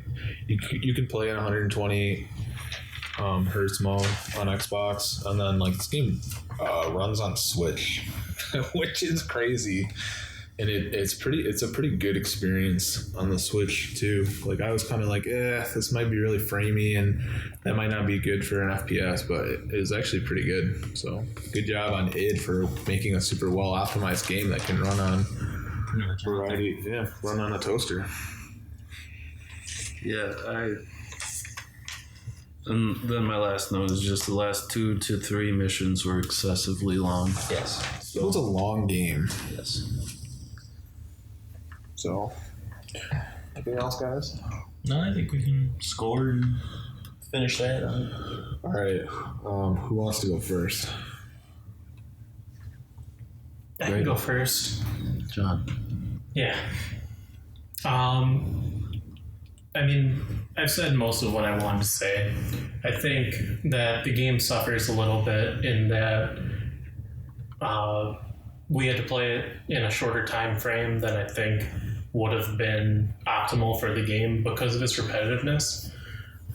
If we were playing it over, if I were playing it, I'll speak for myself. If I were playing it over 6 months or so, 13 missions over 6 months, playing one a week or something, I wouldn't have cared so much that the game felt repetitive. But having to play 4 missions in a night, that feels like it reinforces that you're doing the same kind of thing, and there's not really much new happening, especially once you unlock like the last of the weapons. Yeah. For me, the music, while good, I don't think was great for me personally. When I think of metal, I like, especially starting when I'd already seen your guys' comments on, oh, this game goes hard. I wanted to go hard. You know what I mean? Like, I know I listen to a lot more metal than you guys do, and I wanted to go a lot harder. But I do think the music was a bright point of the game, just not as bright as I wanted it to be. That being said, for me, it's obviously not a bad game. It's a game worth a playthrough.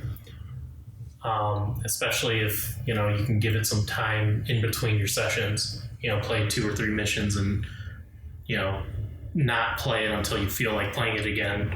I think it would definitely benefit from. But for me, I think a 7 out of 10, it's easy there. My turn? Yeah, let's go. Okay.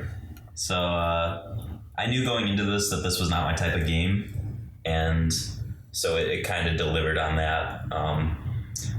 Personally, like, I feel like just even, I never played the first game, but hearing you guys talk about it even now, I'm like, I thought this game didn't really bring much to the genre that was like new or exciting. At least it's like a lot of been there, done that. So for me, that's like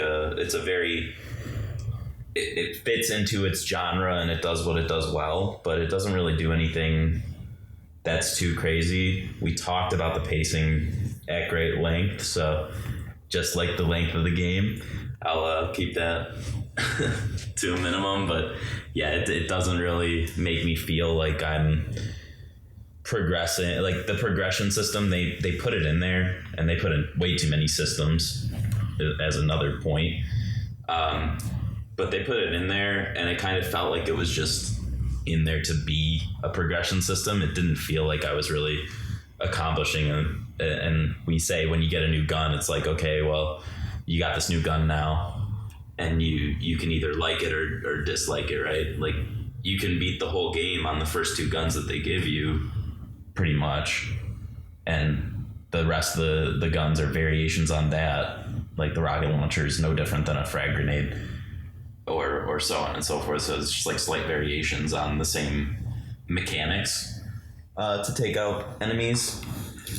Yeah, I think that's a lot of the points that I have to make on it. For me, it didn't really feel anything special. It wasn't until I turned down the difficulty and kind of just played through at a faster pace that it felt more enjoyable, because the first third of the game really felt like a slag for me personally, and it already started feeling repetitive. And then so the length of each chapter was what really turned it off for me, because it was an hour plus per mission that I would be sitting down to play this game on medium difficulty. And then after I started running through and just doing the forced encounters, it cut it down to about 20 to 30 minutes per mission, which was a lot more reasonable. So I think that would have been a better pacing, even breaking up the missions that they had.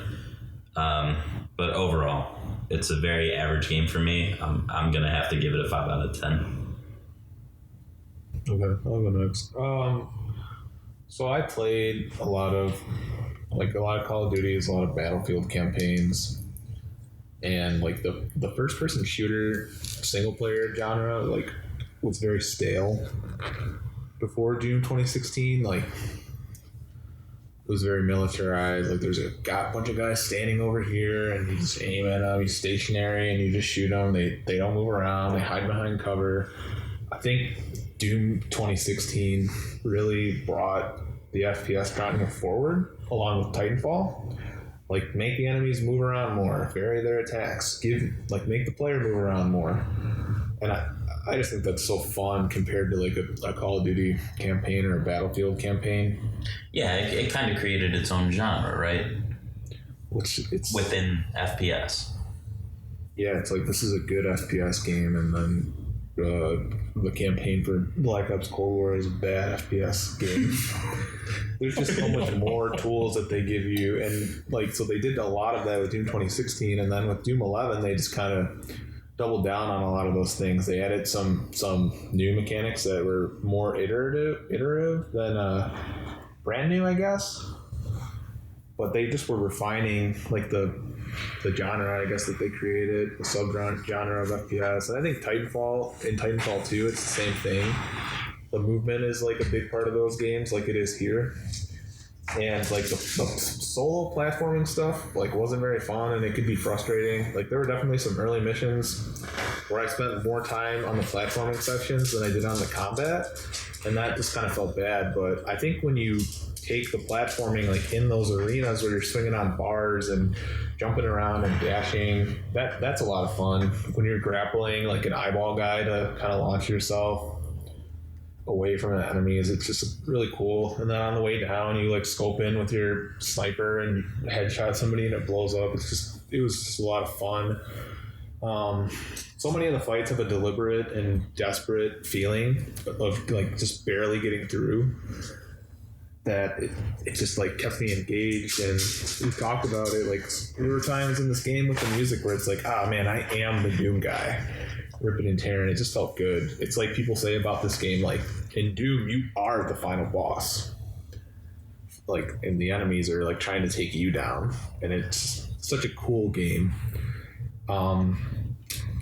Some like gripes, pacing we've talked about, length of the game you guys have touched on, but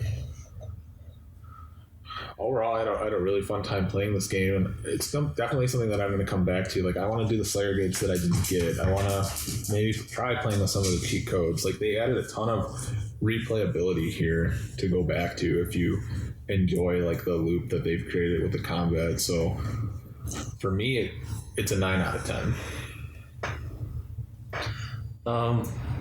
So I just want to say that Doom does bring a lot different to the FPS genre. What other FPS has glory kills? What other FPS, other than Gears, you can chainsaw something? What other FPS makes your ammo drops your enemies, you know? So, like, having been incentivized to run and gun was new and fresh in 2016. And maybe some of the problems is that this one didn't iterate enough on the original loop, the original concept. But all in all, it was an enjoyable time. I'll try to keep it short since this has been a long podcast. Length, too long. Music, good. Fighting, good. I give it a 7 out of 10. Okay. All right, so if you've made it with us this far, thank you for listening. John's pick for the next game. So, John, why don't you tell us what we're going to be playing next? Are you sure you want to know? Yeah. I don't know. I think that's why we asked the question. Oh, okay. So, a little change of pace from what we've been playing. Do you guys remember that game that like a lot of streamers played a ways back? You have to be more specific. Getting Fortnite? Over It? No, I don't know. We're playing Getting Over It. With Bennett Foddy. I don't know. Okay. Yes.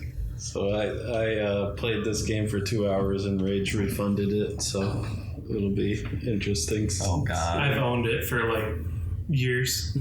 I don't even know what this game is. So I've watched somebody. This is a game that's legitimately on my backlog because I've owned it for a long time, and I bought it under my own volition. Wow. So I don't like the tone that's being set right now, but you're we'll not see. gonna like this. It's a rage-inducing game. Oh man. No, okay. All right, so All join right, us. let's see. Join us next time. So you guys are to hear excited. us talk about getting over it with Bennett Foddy. We've been the Giants of Backlog. Just really quick, if you listened to the episode, you enjoyed the episode, do us a favor and tell your friends about it. You know, we don't have the ways to pay for marketing, so really our way of marketing is word of mouth. You can follow us on social media. We're on pretty much everything at Giants of Backlog. Subscribe to our YouTube channel. You know, we have an email address. Like, we'll put that in the description of the video. If you want to email us some questions on getting over it or any of the other games we've played, we'd love to answer some questions. But yeah, just tell a friend. That's the biggest thing you can do for us, to give us a listen. And thank you for your time. I'm Paul. I'm John. I'm Alec. Jay.